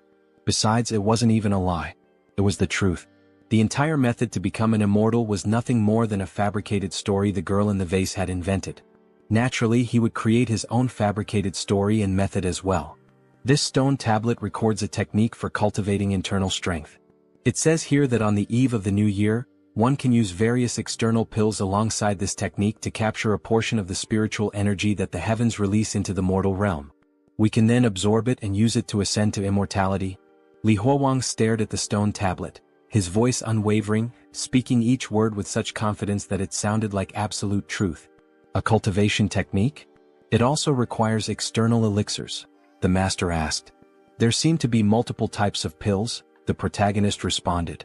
This one requires 120 grams of cinnabar, 5 grams of white strychnine, 60 grams of acidin, and a wandering god? Master, what kind of ingredient is a wandering god? No wonder. No wonder the girl in the vase had said that this celestial scripture was always changing, making it impossible to memorize. No wonder he hadn't become an immortal after all this time. She had been deceiving this Taoist all along. Dan Yangzi didn't respond immediately. Instead, he observed for a while before speaking. Child? Even that girl managed to deceive me. Are you trying to do the same? The protagonist answered immediately. Master, This is the method to become an immortal. How could I possibly deceive you? After all, I also want to achieve immortality." The master stared at him, almost as if amused, trying to see if he could uncover any lies. "Good." Dan Yongzi clapped his hands and laughed joyfully. "First, explain this cultivation technique to me. Let's wait until I, your master, fully master it before refining any other pills. Then we shall ascend to immortality together, master and disciple." "Yes, master." Finally, after a long day, the protagonist returned home. Fortunately, he had read countless novels, magazines, and manga. Otherwise, the techniques he created today would have been instantly exposed as nonsense by the leper. Suddenly he heard a voice shout, "Senior Brother Li. Rest assured, now that I have returned safely, the promise I made to you, to escape, will naturally be fulfilled. Soon you will all be able to go home. Senior Brother Li, from now on you are my father," the boy said. "What are you all doing? If not for everyone's help at Jingyi Hall today, I would already be dead. Who would have thought that in this strange world, he would actually become companions with these odd-looking people? Everyone, I have something to ask of you. This concerns whether or not we can successfully escape from this Qingfeng temple." "What is it, Senior Brother Li? Do any of you know any other stories? Any rumors? A legend like the one my grandfather once told me? Other than mastering you, I once heard my grandfather mention something evil. Something called grandmother. This grandmother doesn't sound like anything special." "Shh. Brother Li, keep your voice down or grandmother will hear you. She is truly an evil thing. First of all, her appearance is different depending on who sees her. Some say she looks like a long-eared monster. Others say she resembles a deceased elder. And, if we say to grandmother too often, do you know what happens? Grandmother will ride on your back, and on mine. If she finds us, we will become a great-grandmother together. What do you think, Senior Brother Li? Does this information about the great-grandmother seem correct?" The protagonist looked unsettled by the story. "You turn into a great-grandmother just by staying near her too long? This world was so strange, filled with inexplicable things. No problem. This information about grandmother was definitely useful. Does anyone else have anything to share?" Immediately hands shot up. "I have a story." A young boy began to speak. "Senior brother, I heard that some people skin children and wrap their bodies in dog hides, training them to act like dogs. Then they use these children, who understand human speech, to perform tricks on the streets. I don't want to hear these kinds of horror stories." The protagonist cut him off. He wanted information about the master, not disturbing tales. "Brother, I know something about the fish-in-law. This man is Zhao Wu, the medicinal catalyst of Qingfeng Temple. I heard the elders at home talk about him. The fish-in-law not only looks strange, but it also only appears during floods. That really does sound strange. Alright, tell me about the fish-in-law." "Senior, I also have a story. The medicinal catalyst of Qingfeng Temple, Shazi. I know Dao Dao. Alright, that's enough for today. I'll be back soon. You all just wait patiently for my news." News? The next day arrived. Early in the morning, Li Huowang was summoned to Dan Yongzi's room. "I've more or less mastered the internal and external heavenly circulation technique. Now, tell me the ingredients used to refine the pills." "Yes, master." Li Huowang approached the stone tablet and once again began to inspect it, trying to make his words sound as convincing as possible. "Take 2 hearts of the mountain grandma and extract their essence." "Master, what is this?" Meanwhile, Dan Yongzi paced back and forth in his room, his face full of uncertainty. "Is that so? Do I really need something this vile to become an immortal? Master, what is a mountain grandma?" "Ignore it. Keep reading. 1 companion fish. Take its gills and soak them in 100 grams of A-stin."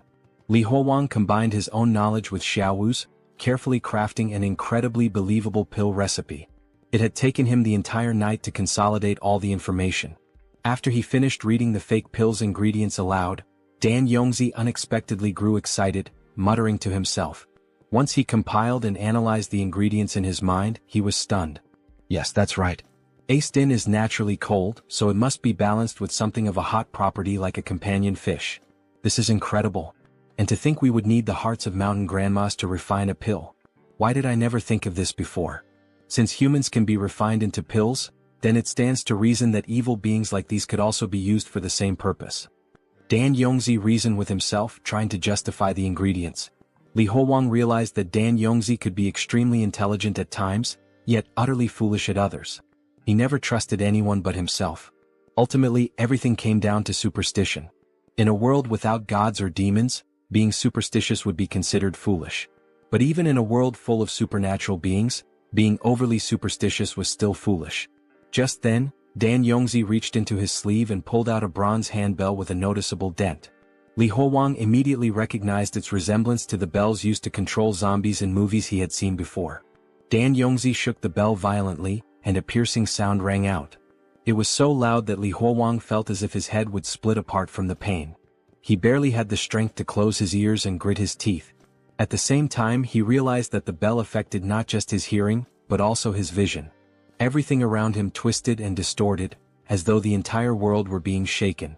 What is this? What is Dan Yongzi doing? Did I make a mistake? Have I been found out? Just as Li Huowang feared he had failed, he noticed the edges of everything around him. The corners of the table, the hems of Dan Yongzi's sleeves, even the borders of the sacred text, starting to gather in front of Dan Yongzi. He couldn't clearly see what was forming, but he knew one thing for certain. It was made from the edges of everything around them, and it was alive. For a moment, Li Huowang thought he was hallucinating and shook his head. But then, right before his eyes, the thing split into two. As he stared at the two wriggling entities in front of Dan Yongzi, a hunch formed in his mind. Are these the creatures that will gather the ingredients for Dan Yongzi? Just as that thought crossed his mind, he saw Dan Yongzi lower his body, scoop up a handful of dirt and shove it into his mouth. Then, in an unnaturally distorted voice, he spoke to the creatures. His voice was bizarre, unnatural, yet the creatures understood him. As soon as Dan Yongzi finished giving his instructions, they quickly disappeared. When they departed, everything returned to normal. Dan Yongzi, looking pleased, said, "Don't worry. Even if the ingredients listed in the sacred text are difficult to obtain, I can still get them. It's a good thing I still have people outside to rely on." Li Huowang responded with admiration. "Yes, Master is someone who will definitely achieve immortality. Nothing in this world is too difficult for you." "But Master, what were those things?" Dan Yongzi glanced at him and said, "It seems you still have much to learn. Those are the wandering gods mentioned in the sacred text." Due to the dangerous situations Li Huowang had been in for the past few months, he had never had the time to consider these things, nor had he taken the opportunity to truly contemplate the nature of the world he was now living in. What exactly was a mountain grandma? What were the wandering gods? None of these things had existed in his original world. If it weren't for the pork and lamb he had eaten here, he might have thought that nothing in this world was ordinary. Dan Yongzi placed the bronze bell back inside his sleeve and said, "This is a good treasure. I had to use a lot of my power just to take it." "Take?" Li Huowang asked. "Yeah, of course I had to take it from someone else. Do you think anyone would just give it to me for free?" Dan Yongzi said matter-of-factly. "That's what I should do if someone has something that I don't. I learned that lesson when I was 5 years old, the day someone snatched a bun from me. When I was younger, I robbed people and took their money. Then I started stealing techniques, treasures, even disciples. I've even taken the entire Zephyr temple for myself. And look, even the statues of the three deities haven't condemned me." Dan Yongzi's voice was filled with satisfaction. "You should listen carefully when adults speak. That is what it means to have manners. I'm only teaching you this because I treat you like my own family." Li Huowang hesitated for a moment before asking, "But Master, what if you can't take something away from someone else?" Dan Yongzi sneered. "Can't take it? Then I join forces with someone else to try and take it together. You're literate, yet you don't know how to use your brain? If I still can't take it, I'll poison them. If poisoning doesn't work, then I'll frame them. Do whatever it takes, use every underhanded trick possible. Just get what you need." Those few sentences alone were enough for Li Huowang to fully understand Dan Yongzi's way of doing things. He would stop at nothing, using any method necessary to obtain what he wanted. Li Huowang responded, "Master, you are quite wise." Dan Yongzi laughed coldly. "Yeah. So what if I can't read? So what if I don't understand many things? They called my ways vile and evil. Fine. Then I'll become an immortal and show them exactly who is stupid and vile." His last words came out as a shout, his ugly face contorted with rage. Li Huowang didn't know who Dan Yongzi was referring to, but it was obvious that there was a deep grudge between them. From that moment on, Li Huowang spent nearly all his time with Dan Yongzi, eating, sleeping, and researching the path to immortality together. During this period he refined the recipe bit by bit, making the sacred text's method appear increasingly credible. Before long the ingredients Li Huowang had requested arrived. One of them was sticky, pale white and covered in soft black fur. The other was a lump of faintly glowing black boils. The sight of them filled Li Huowang with both disgust and awe. Disgust at their repulsive appearance, and awe at Dan Yongzi's ability to actually obtain them. "Master, should we refine them now?" he asked. Dan Yongzi shook his head. "No need. There's still some time before the new year.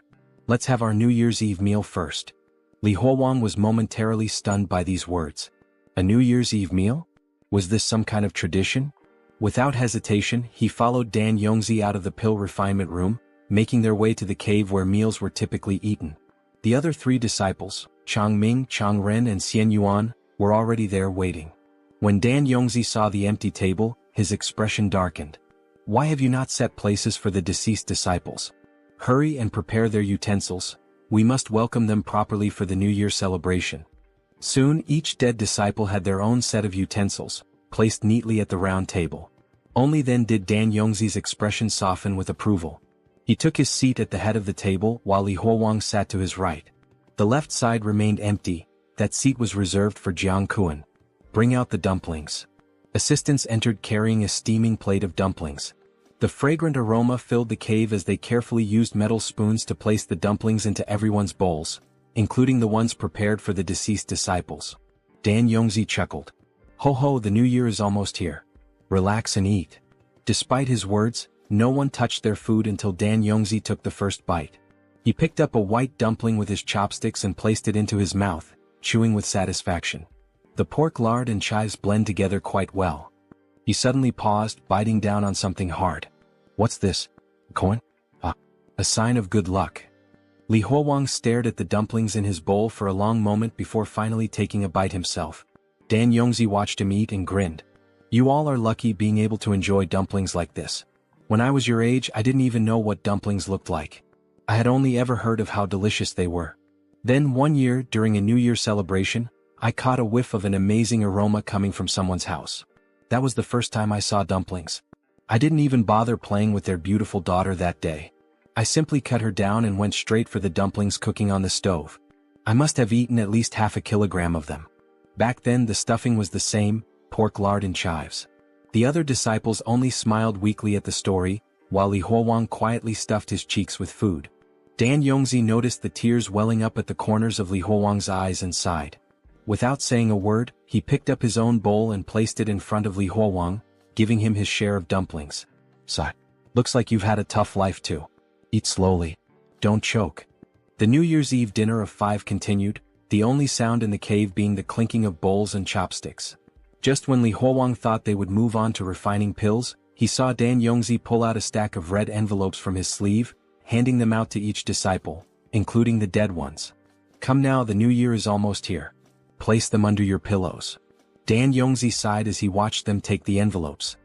"When I was your age, I had no elders to give me red envelopes." Dan Yongzi placed the final red envelope beside Zheng Kuan's bowl before turning to Li Huowang with a smile. "You don't need a red envelope. Come now, let's become immortals together and share the same longevity as the heavens and earth." Li Huowang smiled, his laughter light and cheerful. "As you wish, master. Let's head back to the pill room, start the furnace and refine the pills," Dan Yongzi instructed. "You will control the flames." "Yes, master." Then on the next day the pill refinement proceeded as smoothly as ever. But of course that scabby old man was naturally suspicious. He was dragging me along in his pursuit of immortality because he was worried that the recipe I had given him might be fake. Meanwhile, we watched as the master flawlessly inscribed the E-symbols, bringing the refinement process to completion. But that was fine. He wasn't afraid. "My dear disciple, you will take the pill first. Your master will protect you." "Thank you, master." Both of them sat in meditation. "Oh scabby old man, my dear master. You and your grand dreams of immortality will die with me today." The disciple swallowed the pill as the master observed him closely, analyzing whether anything would happen. So much primordial spiritual energy, it was as if the apprentice was sinking into an endless sea of energy. Now he could see it. Now he could feel it. He understood. He was truly stepping onto the path of immortality. The protagonist put on a grand display, as though he were lost in an illusion. Upon hearing of immortality, the master was finally convinced and decided to take the pill himself. This ancient Taoist was ascending to immortality as well. Both remained motionless, seated in meditation, facing one another. However, moments later the protagonist began coughing up blood, so much blood. His stomach was tearing him apart. He collapsed to the ground, laughing. But none of that mattered. His duty had been fulfilled. Are you still hanging in there, scabby old man? This was just a technique I copied from Xianxia novels. You will never become an immortal. Black tentacles started writhing out of the master's body. The only thing you will become is a ghost, the protagonist sighed, holding a pill in his hand, the same red pill that made the body burn with heat and surge with immense strength. And then, after swallowing it, he smirked. Hey master, are you deaf? I'm talking to you. A temporary burst of power surged through him. His eyes burned with a psychotic gleam. Without hesitation, he delivered a devastating punch to the master, smashing his face against the ground. Those eyes, those are the eyes of a demon. The master's face was twisted and disfigured. He let out a furious scream. You will not stop my ascension. Get away from me. He was teetering on the edge of immortality. The ancestors were coming to take him, even as blood poured from his mouth. He had lost control. His obsession with immortality had driven him completely insane. The protagonist's stomach twisted in unbearable pain. I really regret not bringing a knife to end this properly. His vision blurred. The world around him twisted. He was hallucinating. No, he was back in an operating room as if he were in a hospital. A voice was calling out to him, but it was calling him by two names. Li Huowang. He looked up and saw Nana. Is she here because of me? Even if this is just an illusion, it's not so bad. Then he saw the doctor's face distort. The patient in bed 14 is losing consciousness. Preliminary diagnosis, food poisoning. Quickly, get the stomach pump for gastric lavage. Gastric lavage, my ass. This is a psychiatric hospital? Where the hell would you even get a stomach pump? The sound of medical equipment echoed, beep, beep, beep. If you're going to have hallucinations, at least make them logically consistent. Beep, beep, beep. Huowang. Li Huowang. He heard someone calling his name as he floated in a sea of blood. Hold on. You promised me. He opened his eyes, a fly landing on his face. Then suddenly his body convulsed and he started vomiting, purging everything foul inside him. He was still alive. How was that possible? Wait, if he was alive, then that meant Dan Yangzi was also alive.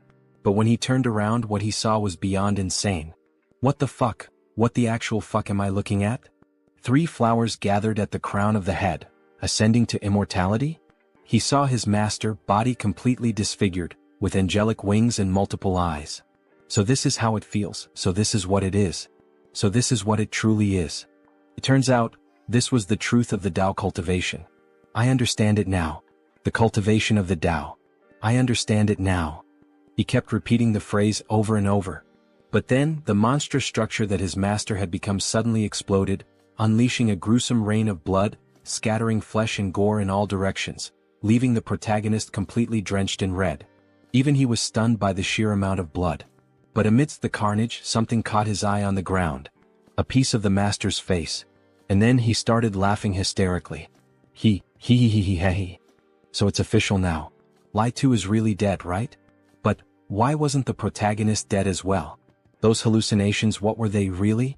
What was he supposed to do next? Before he could think, 2 figures appeared before him. Hey, what kind of demon are you? Where is our master? Him? He's the one you're stepping on. That's him. The 2 senior disciples, Xianyang and the others, refused to believe it. You're lying.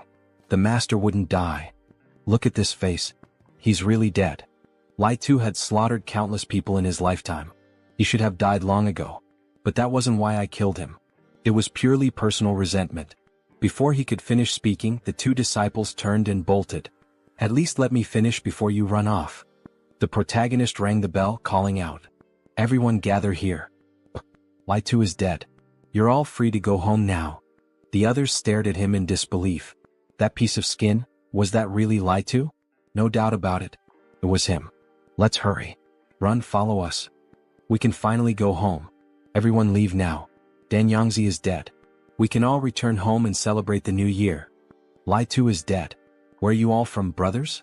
Let's travel back together. Brotherly, we can finally go home. But as they made their way out, a sound reached their ears. They turned their heads slightly and saw the 3 remaining disciples locked in a fierce battle. Xianyang. Hurry. Let's kill these 2 accomplices of Dan Yangzi. Then we can share the heavenly book together. Xianyang, if you don't want to die, get out of here now. The master taught you the Tao of alchemy. In a situation like this, do you really think you can stand against the two of us, who practice the Tao of the sword? So, in the end, this is all about the heavenly book. But that wasn't really a book that granted immortality. It was just an old scripture. Senior brothers, why don't you come with us instead? Xianyang, if you're not interested in the book, then leave now. Otherwise we will kill you. Alright, so they will go first. Those three older brothers will keep fighting among themselves. We'll meet again. Then the protagonist begins to ring the bell. Everyone who wants to go home, follow closely behind. Don't get curious and don't look inside. The swords of the three older brothers show no mercy. Then they're finally out. We see them as if emerging from a cave into a forest. It looks like sunset with birds all around. Everyone is happy, at last they're going home. What joy. The sun is already high. Did he spend the whole night with the bald guy in the alchemy room? Senior brother Li, let's go too. Wait a moment, says Huowang as he gently holds her hand. Then he places something in her palm. These are the last words and addresses left behind by those who died here. After you leave, remember to find someone to go with you and take these back to their families. Senior brother, what do you mean he's not going home? Home. Forgive me, but Huowang no longer has a home. So he returns to the temple. Where else could he go? That place is all he has left in his memories. Speaking of which, today is the first day of the lunar month, and he hasn't eaten that disgusting black tai sui this month. The effect that suppresses the hallucinations is about to wear off? Even if it's not real, it doesn't matter. Let him see Nana one more time, just once is enough. Then, as he closes his eyes, he begins to sink into a deep ocean of blood, as if his mind is emptying. However, before he reaches rock bottom, he hears the sweet voice of the white-haired girl. Senior brother Li. At the same time, Nana pushes him from the other side. Li Huowang. Senior brother Li, let's go together. There's no need. It's alright here, he's used to being here. Well, since senior brother Li wants to stay, why don't they just leave? Be quiet. Don't you dare say that again. Everyone falls silent after hearing the sweet girl shout at them. Senior brother, if he can't go home, he can go to her home. Her home is very spacious and the east wing is empty too. Senior brother, he's not completely alone. Huowang, you still have her. Li Huowang. He can't give up on himself. Can he hear that? Beep, beep, beep, son, you can't die. If he dies, how will his father and mother go on living without their son? Huowang, beep, beep, beep. Then once again that butterfly appears in the protagonist's eye. Li Huowang. Nana, that voice is yours, Li Huowang. He quickly gets up and tries to grab her. Nana, I knew that was your voice, hold me. Huowang. Promise me that no matter what he encounters, he will never give up. He has to live a good life, alright? Alright, Nana, I promise you. Senior brother Li, let's go. It's uncomfortable for her to stay in that position. Then he realizes that this whole time he has been speaking to her, and not to Nana. Or maybe she and Nana are the same person. Huowang doesn't know what to think anymore. Alright, here, take this back. None of us here can read it, so returning their last words is something he must do himself, senior brother Li. Wait, I can read it? But the other one places a hand over his mouth. Even if you could read it, it's better to pretend you can't right now. Can't you sense the atmosphere? Senior brother Li personally made a promise to them, so as a man of his word, he must honor their final words. Alright, we'll start heading out now. First, gather all the food in this place so it doesn't run out on the road. Yes, senior brother Li. He still has one more thing to take care of. Strange, why can't he find that tai sui anywhere in the entire Qingfeng temple? Did it grow legs and run away? Without tai sui, he can't keep his hysteria under control. The only place left is Leida's alchemy room. Damn it, how did it get out of the cave and end up here? Could it have appeared here because of the Danyangzi fragment? Wait, why is this tai sui shrinking? So its life is connected to Danyangzi's? Hey, stay with me. If it completely retracts, what is he supposed to do about his hysteria? Didn't you want the Danyangzi fragment? Then he picks up a chunk of flesh, organs scattered across the floor. He'll give it to it now. He stuffs it into the monster's mouth, but even after it consumes part of Danyangzi, the situation only gets worse. What the hell is going on? After devouring Danyangzi's remains, this tai sui is shrinking even more. No, he can't waste it, not even if it dies. Dried food, travel expenses, and a few spare sets of clothes. They should have taken everything useful from Qingfeng Temple. This should last them for a good while. She wonders how senior brother Li is doing. As she gets closer, she sees everyone gathered, murmuring something. So, this was the thing senior brother Li wanted to handle on his own? Damn it, if he had known it was this, he never would have followed his lead. Then he starts vomiting. God knows if this thing will end up eating them too on the road. Then we see the protagonist devouring the entire monster, all of its organs, like some wild animal desperate for meat and starving. Senior Brotherly, I finally found you. Forgive me for this disgraceful scene. This Tai Sui can suppress his hysteria. But for some reason, it keeps shrinking and looks like it's about to disappear. He had no other choice but to do this. She seems to understand the reason and chooses to ignore the whole situation. His clothes are filthy, Senior Brother. She brought him fresh, clean clothes. Is there anything else Senior Brother needs to take with him? Let's go.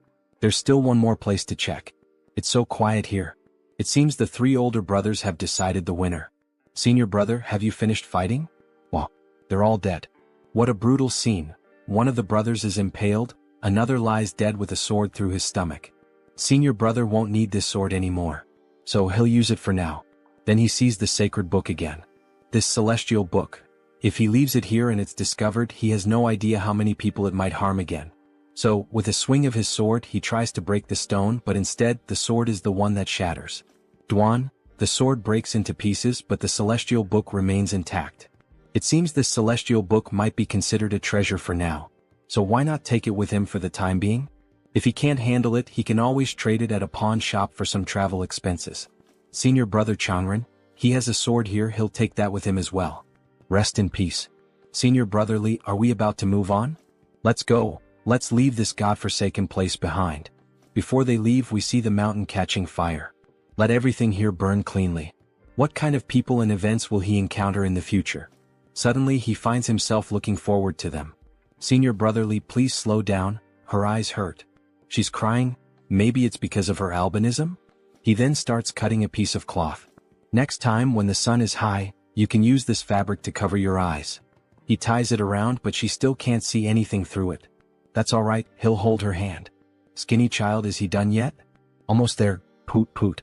Seriously, father, do you really have to rush me while I'm taking a crap? Lu family's troop youngest son Lu Xiaozai. Then he hears something in the forest. Who's there? Show yourself. Ha ha ha, so it's nothing. Maybe just his imagination. He probably misheard. But something behind him starts laughing. Then the scene changes, we see a carriage with people hiding inside it. Father, what are we going to do? Asks Lu family's troop eldest son Lu Jiren. Father, think of something, says Lu family's troop eldest daughter-in-law Lu Huowang.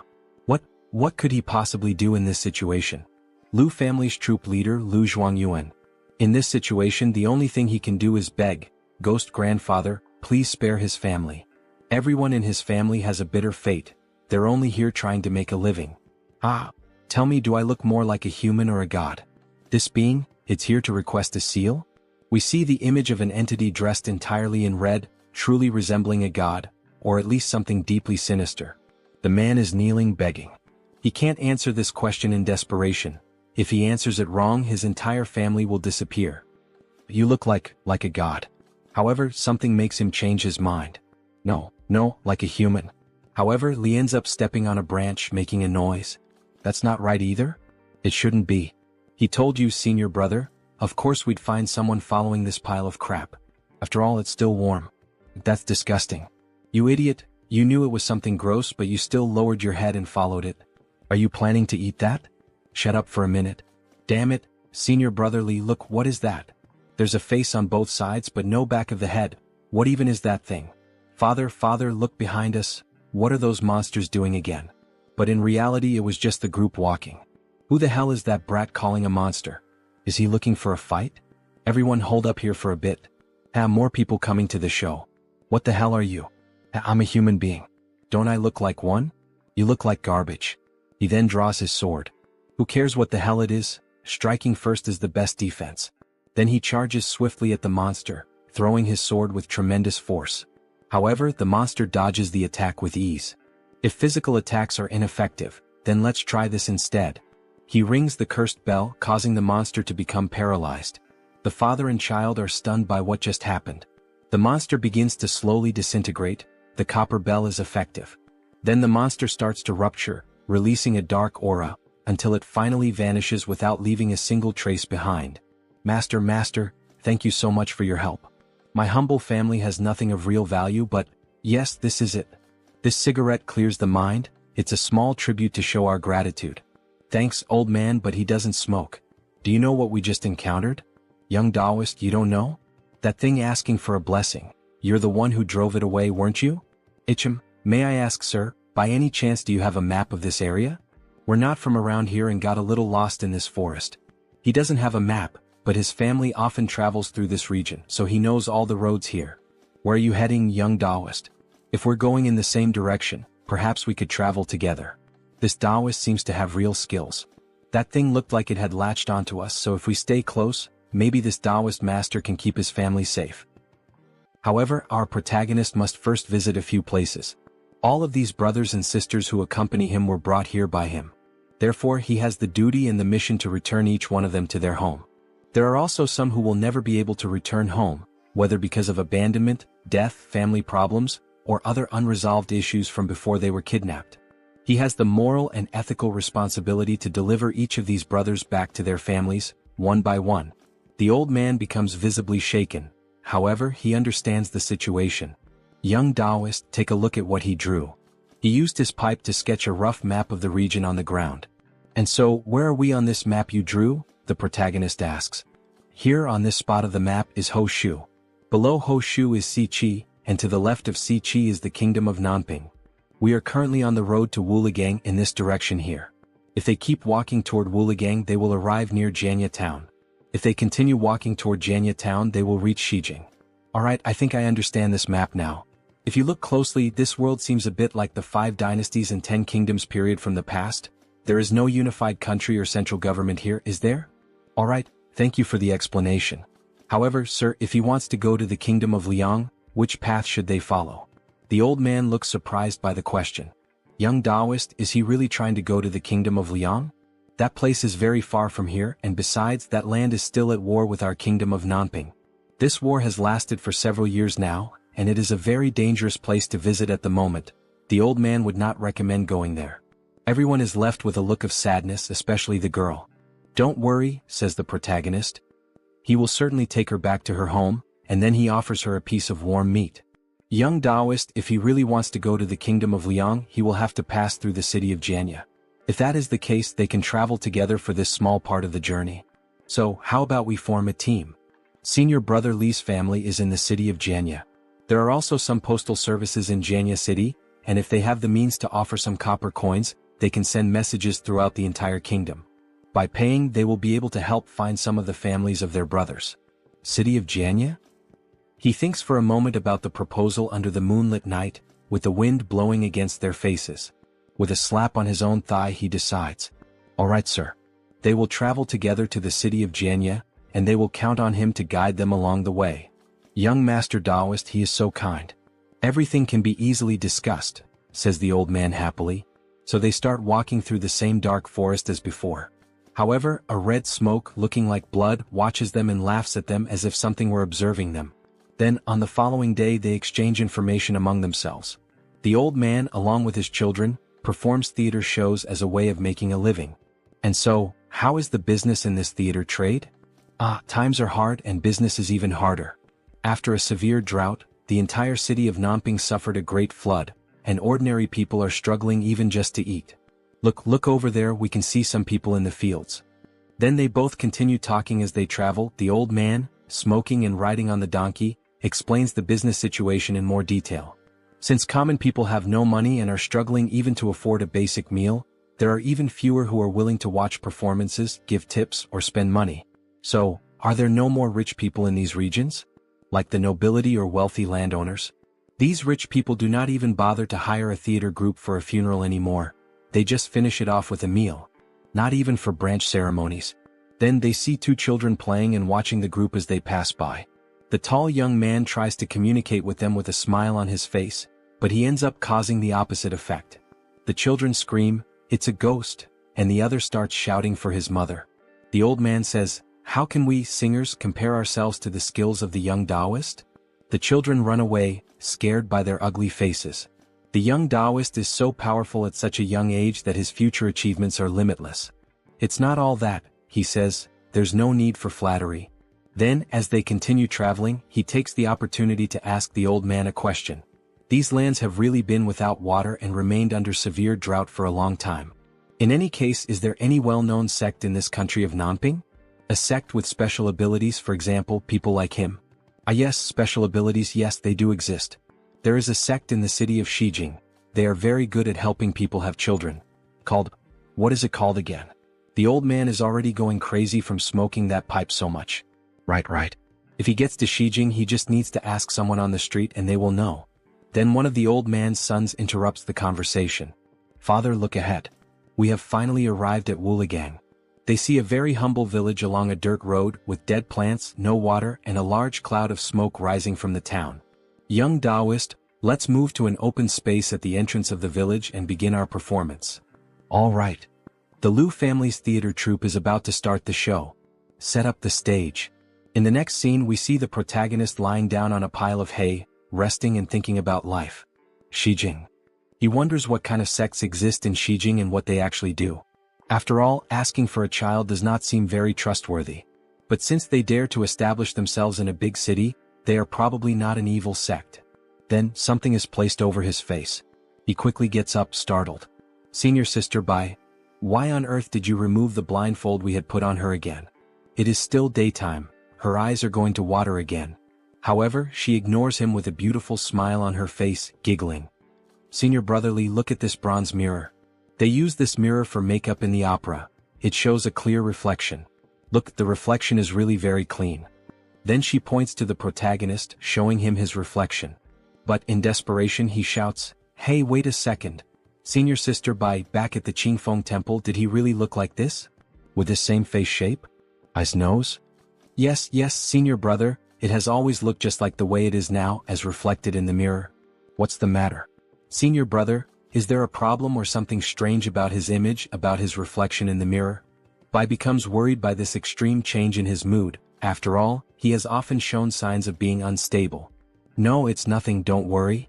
Looking at his reflection more carefully, he realizes that his new face resembles his face back when he was in the hospital, but with an older appearance.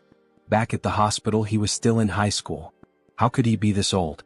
No, his mind is a mess and his memories are fragmented. His life truly feels like a joke. Meanwhile, off to the side, people start gathering around the square as they notice a red canvas being unfolded.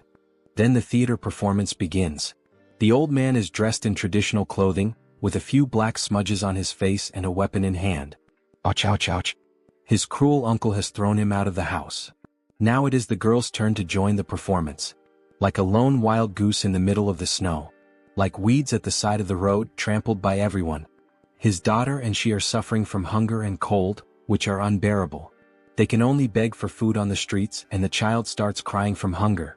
This is how the Liu family troupe performs. They earn their money through hard work. Everyone in the audience starts getting excited with the performance. Suddenly, the old man sees the protagonist from afar in the crowd, young Taoist. He runs over, abandoning the woman. Hello, young Taoist, he came at the perfect moment. What is the problem? The old man's business is facing some trouble. Could he help him? Master Liu, he does not know how to sing opera. He is afraid he will not be able to help him with his problem. No, young Master Taoist, he doesn't need to sing opera. It is something else he can help with. There is a rich local family here in Wuligang, the Hu family. Master Hu has just asked someone backstage to invite him. He wants me to perform a ghost play at his house. To perform a ghost play? Does he mean to perform a play for ghosts? Wait, Senior Li is surprised. Oh my god, certainly not. This so-called ghost opera is actually just performing a play in the ancestral hall, facing the ancestral tablets. It is nothing too serious. If it is only that, then what problems are there with this business? Why doesn't Master Liu handle it himself?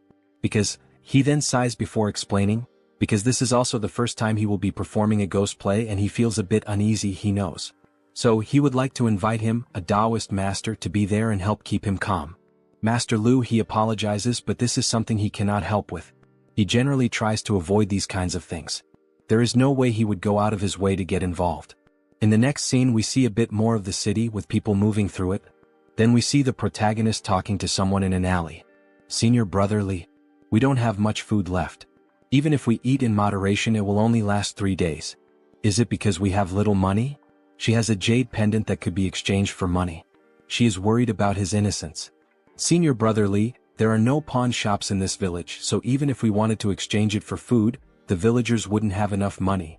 So, that's how it is. However, their conversation is interrupted by the old man. Hey, hello young Taoist. Hi young Taoist. Master Lu, please reconsider the request made by this old man earlier. Master who is very generous with his payments. As for what the other side is offering for this deal. The old man excitedly proclaims the amount. 10 taels of silver. Master who is offering 10 taels of silver. If the young Taoist master accepts, each of us will receive 5 taels. Converted into copper coins, that's 5,000 copper coins, young Taoist master. Bai becomes interested and curious about the proposal made to Li. How much grain could this buy? It should be enough for us to travel for a good while. 60%. How about he keeps 60 and the old man takes 40? Young Taoist, he is begging you. It's not easy to make that much money these days. The protagonist hesitates, thinking about what to do. However, an unexpected doubt arises. Master Lu, is there a blacksmith in this village? He asks while holding the bell. What? A blacksmith shop? He will take the job, but first he needs to find a blacksmith and repair this bell because as you can see it's dented. Only after that will he be able to help. Then we hear the sound of a hammer striking hot iron. He starts to complain. Can't hammer, can't melt, so how can he fix this handbell? What kind of stinky problem is this? Blacksmith of Wuligang. So, any solution? He asks, shaking the bell. These days, one after the other. Only crazy people come here. Come here, damn it, give me a hand helping with this madness. Boy, are you using your strength? He's already using all his strength. They try to straighten the bell with a pair of tongs. However, young Taoist, this seems complicated. Both are exhausted from their futile efforts. Damn it. This is strange, what kind of copper is this thing made of? How is it so hard? It's just a damn bell, it should have been fixed by now. Young man, the old man remembers, the last time I took this treasure it was already dented. But that didn't stop me from using it. How about we head to the ancestral hall first? Master who must be getting impatient. The protagonist looks irritated and starts searching through his clothes. Then he finds a red pill, the one that makes the body warm and grants supernatural strength for a while. So there's no choice. I'll try to do this on my own. Hey kid, the two of us couldn't do it and you think you can just do it alone? Don't try to act like a smartass. Oh my god. Then he begins to see something incredible happening in front of him. A red aura spreads around the forge, making the place even warmer. This is truly amazing. We see the protagonist effortlessly straightening the bell by himself, power emanating from his eyes as he gains incredible strength. It seems the pills still work, especially in this world outside. The restoration is successful, and the bell is now in perfect condition. I told you not long ago that this young Taoist is incredibly powerful, right? Yes, that was truly amazing and there's no explanation for what just happened. What the hell did he do? I saw him put something in his mouth before this explosion of strength. Master who really invited a specialist to help this time. After some time talking, the protagonist steps away from everyone and heads to a more secluded spot, near a river. He picks up the bell and before heading to the ancestral hall, he should test the bell first. It seems to be repaired. Next, he just needs to test it the same way the bald man did. First, strike the bell with a light force. As he strikes the bell, the water begins to move evenly. It worked, he can imitate what that damn bald man did. Little by little, a monster begins to form from the water. Success, even though only one old man was summoned. Still, it's not the same as that damn man who managed to summon 5 monsters at once. Alright, the next step is just like the bald man. Grab a handful of dirt and shove it into my mouth. Then he starts chewing the dirt near the river. Can it understand my words? He asks, his voice distorted. Yes, it can understand. The monster really understood and spoke the same language. Alright, can it be used by me? He wonders. His voice, why is it so distorted? Once, 3 months of life exchange. Do less, this is expensive. The fish monster responds in the same way, do less, this is expensive. So, commanding his master once actually costs 3 months of life, and there's no room for bargaining. Dissipate. It seems that he will have to use it sparingly in the future. That damn bald man was able to use those monsters because he had many years of life due to the pills. Then, finally, night arrived with a beautiful moonlight. The ancestral hall of the Hu family. Many people have already gathered in front to enjoy the show. Ah, young Taoist, you've finally arrived at the location. Come this way, I'll take you to the main hall. And then, how are the preparations, everything's ready? Just now, Master Hu said that in previous years he also hired other groups to perform ghost operas and nothing happened. Young Taoist, don't worry. Alright. If Master Hu has ensured it, then there won't be any problems. Hey young Taoist, look, this is Master Hu, this is the young Taoist I told you about. With him here, it's guaranteed that everything will be safe. Oh? He will be relying on both of you tonight. Then we are introduced to the homeowner. Hu King, the wealthy master of Wuligang. But Master Lu, he remembers there being women in his troupe. Don't worry Master Hu, the women are just preparing outside and won't break your rules. If that's the case Master Lu, once the ancestors come out to watch the opera, we, the descendants who invited the performance, must leave. Please take good care of the ancestral hall. As for the opera, choose something cheerful, as the ancestors told us in our dreams that the underground is very quiet, and they want to watch something festive. Alright Master Hu. Also, when the opera begins, the living cannot speak to the performers so the ancestors aren't disturbed while they listen. Don't worry Master Hu, absolutely no rules will be broken. How strange all these rules and commotion. Well anyway, no matter how you look at it, it doesn't seem like anything will go wrong. Let's hope everything goes well. Then the show begins. The Duke Gong likes wine and listens to frivolous music. Jie Junshan asks about the dance posture. King Liang is tyrannical and the people's lives are difficult. The heroes of Nanping learned about water and fire. Since ancient times, the rise of the ambitious has brought suffering to ordinary people. As the saying goes, success is built upon 10,000 withered bones. The protagonist watches everything from afar. Truly everything is going well. On stage, the atmosphere is lively and bustling, but the audience is in complete silence. Don't think too much about it, it's rather frightening. And as good as the music is, staying up all night to listen to it still makes you sleepy. It's lively and bustling, but the audience is in complete silence. Don't think too much about it, it's quite scary. The characters in the play begin to fight and put on a beautiful performance. But no matter how good the music is, staying up all night to listen to it still makes you sleepy. It seems that ever since he arrived here, he's been getting sleepier. He seems to fall asleep easily. This isn't good, as he accepted the money. The reality starts to shift as he falls asleep, as if he's returning to the hospital. He really can't sleep while working. However, he suddenly awakens. Something is wrong. Why did the singing suddenly stop? Mr. Lu, why did you stop suddenly? Then when he looks at the Lu family, he sees a huge monster with a red aura. Good show, here is your reward. So it's that ghost again, I thought it had died. He then makes copper coins rain down, as if he were truly a deity, even the moon turns red. A show of flying coins. However, Master Lu's daughter is terrified, almost unable to breathe. Yet, her father places his hand over her mouth, saying nothing, just stay quiet. Then the monster approaches her. Well done, that was a nice show, scaring her even more. Look here, your reward. And again he makes more and more copper coins appear. This ghost is truly rich. After making so much money rain down, he quickly flies off to another location, while the protagonist simply observes the situation. The monster quickly runs into the house, sits on the throne, and demands that the show continue. The entity wants to keep watching. Master Lu, this evening's performance shouldn't end, let's continue? Young Taoist, this. The old man is very scared, this wasn't supposed to happen. Then the protagonist takes a step forward. Why are you still standing there? Don't stop, keep singing and performing your show. Our benefactor has already given us a generous reward. Then he stands beside the monster, also wanting to watch the show. Come on, don't stop. The demon demands that they keep singing.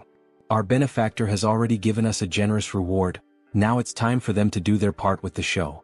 Even though the three are afraid, they decide to go through with it. Alright, young Taoist. They will start the show again, apologies for the mistake. A round and bright moon rises early in the east. That thing has come, but it isn't even attacking. What the hell does it want? I'm thinking of my dear old mother in the hallway. Clang clang, clang clang. The demon looked like a child, excited by the show it was watching. Joyful and happy. It even claps along to the rhythm. This thing can't be here just to watch the opera, right? Wait, what's happening? It's getting blurry? The demon begins turning into a red mist. Clang clang, rising, diffuse. Following him, my lord. How? The mist begins to approach the members of the performance, slowly drawing nearer as it listens to them sing. Especially to the girl, who starts to feel cornered. It's like a sheep facing a predator. Then the demon appears in front of her, laughing, and with the enormous claw of his hand, he pierces the girl's head. Although he doesn't actually harm her, it's more as if he passes through her mind and out her mouth, so that, in the end, he can extract something from within her. Something that looks like a seal and at the same time like a candle. The demon had waited all this time to obtain it and then decides to eat it. All of this happens while the protagonist watches the situation unfold. The girl appears to be physically fine, although when she realizes the demon has eaten something that belonged to her, she goes into a state of shock and even begins drooling from her mouth. And with that, the demon became more active, revealing its mouth as if there were several souls inside its stomach. If you didn't have this unpleasant habit like humans do, of taking, then it seems what he consumes is not a candle or sweets, but rather the fear produced in people's hearts, right? We see his image facing the demon as if there had already been many victims, each one consumed along with the terror in their hearts. Are you angry? That means he struck a nerve. Master Lu, don't stop. If she's afraid of being blinded by the strong wind, she just needs to close her eyes and keep performing. He calls out from inside the great house. Just believe what he says and everything will be fine. Still, they seem hesitant to trust him, especially the girl who struggles to give him that vote of confidence. Yet even with the demon nearly taking full hold of her fear, she begins to sing again. The second clock ends, the shift and the change begin, and I sit in restless silence, my sleep uneasy.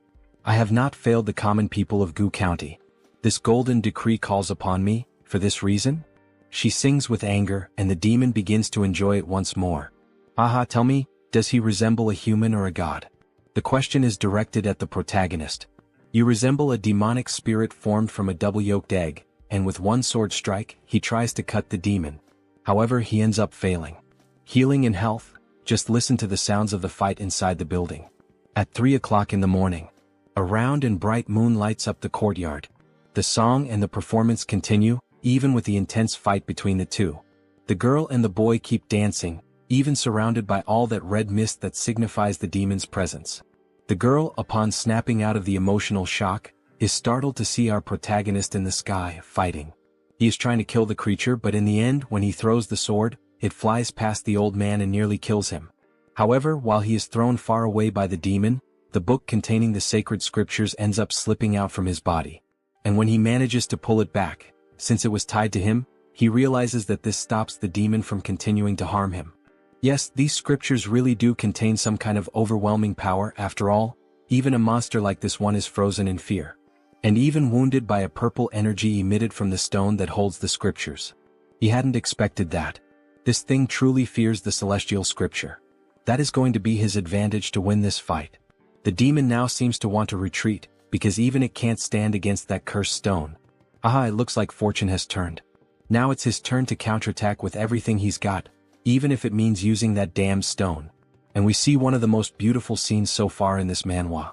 He stands in contrast to the red moon, on a night devastated by darkness. Yet there is an intense glow of purple-black light shining from the sacred scripture. At the same time, the bell hanging from his body is clearly visible. The demon is enraged and charges at him, and with that, we witness a brief clash between the two mists, the red and the purple. He is literally using a stone to strike the demon, or at least trying to hit him. But the demon manages to dodge, causing the stone to slam into the ground and leave a hole right in the middle of the courtyard. Go to hell, he will drag the demon to hell here and now, even if it means sacrificing himself. And in a desperate moment, using all his strength, he hurls the stone with the sacred scriptures straight at the demon. But he ends up failing. After all, the monster had hidden itself within the walls. Damn it, he says, frustrated. Can this thing from the dawn even pass through walls? Disappear? Consider yourself lucky for having escaped so quickly. We see the damage he left on the wall while using the stone, and the funniest part is that the stone remains completely intact. Then the old man approaches him with the sword in hand. Young Taoist, here is your sword. My sword fell near your side? Thank you, Master Lu.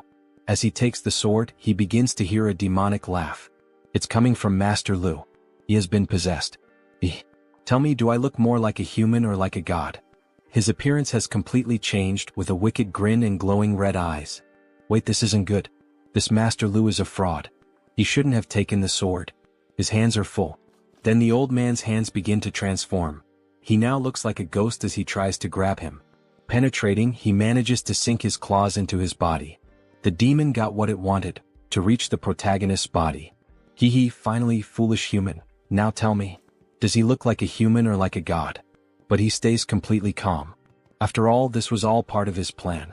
There's no way for the demon to escape him now. So he begins ringing the bell in front of the possessed old man. We see several golden scriptures start to appear around the demon, and then, one of the spirits that responds to the bell's call swallows the demon whole. He continues to ring the bell while the monster is devoured by the spirit. Master Lu's face begins to become disfigured, as if it were melting. In the end, only an empty shell is left behind. It's finally over. It turns out the real body of that thing was the shadow on the ground. No wonder cutting its body in half didn't work. Checking the time, it's almost 5 in the morning. At last it's over. The intense glow of the night, with the reddish moon and petals scattered through the wind. Yet he begins to hear a song. The God of Joy sings. The God of Joy smiles. Well-dressed and courteous. Kind and warm. What the hell? This demon still isn't dead. He then rings the bell faster, causing the spirit to devour once again the small remnant left of the demon. However, this time 2 of them appear. The God of Joy dances. The God of Joy enjoys himself. The ink on the red paper is fresh. The God of Joy is angry. The God of Joy is sad. The skull lanterns shine bright like the sea. And more demons begin to appear, each with a different shape. What the hell is this cursed thing? The God of Joy is hungry. The God of Joy is starving.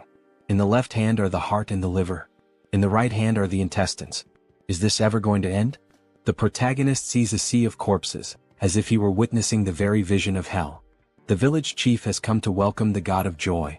Then the entire mansion becomes engulfed by demonic power. He has fallen into a trap.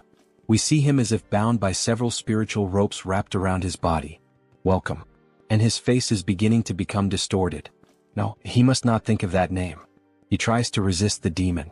But something is happening before his eyes. He cannot quite understand what it is. He is trying to pierce his way out of the heavens. He can no longer keep watching. Trembling, he shuts his eyes. Then, a hand begins to emerge at his side. What the hell is this?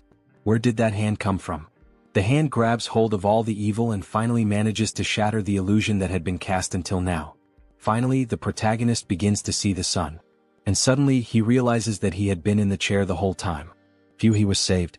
With that hand now, he managed to hold on until dawn. That hand, whose hand was it? He stands up. It shouldn't be the Lu family troupe. The sound of their performance has not stopped since then. Then some of the elder stones from that house begin to move. Wait, was it you who helped him? Then they start to fall. Even if it wasn't you, there's no need for such a strong reaction. However, the hand appears again, touching his shoulder, calling him child just like his old master used to.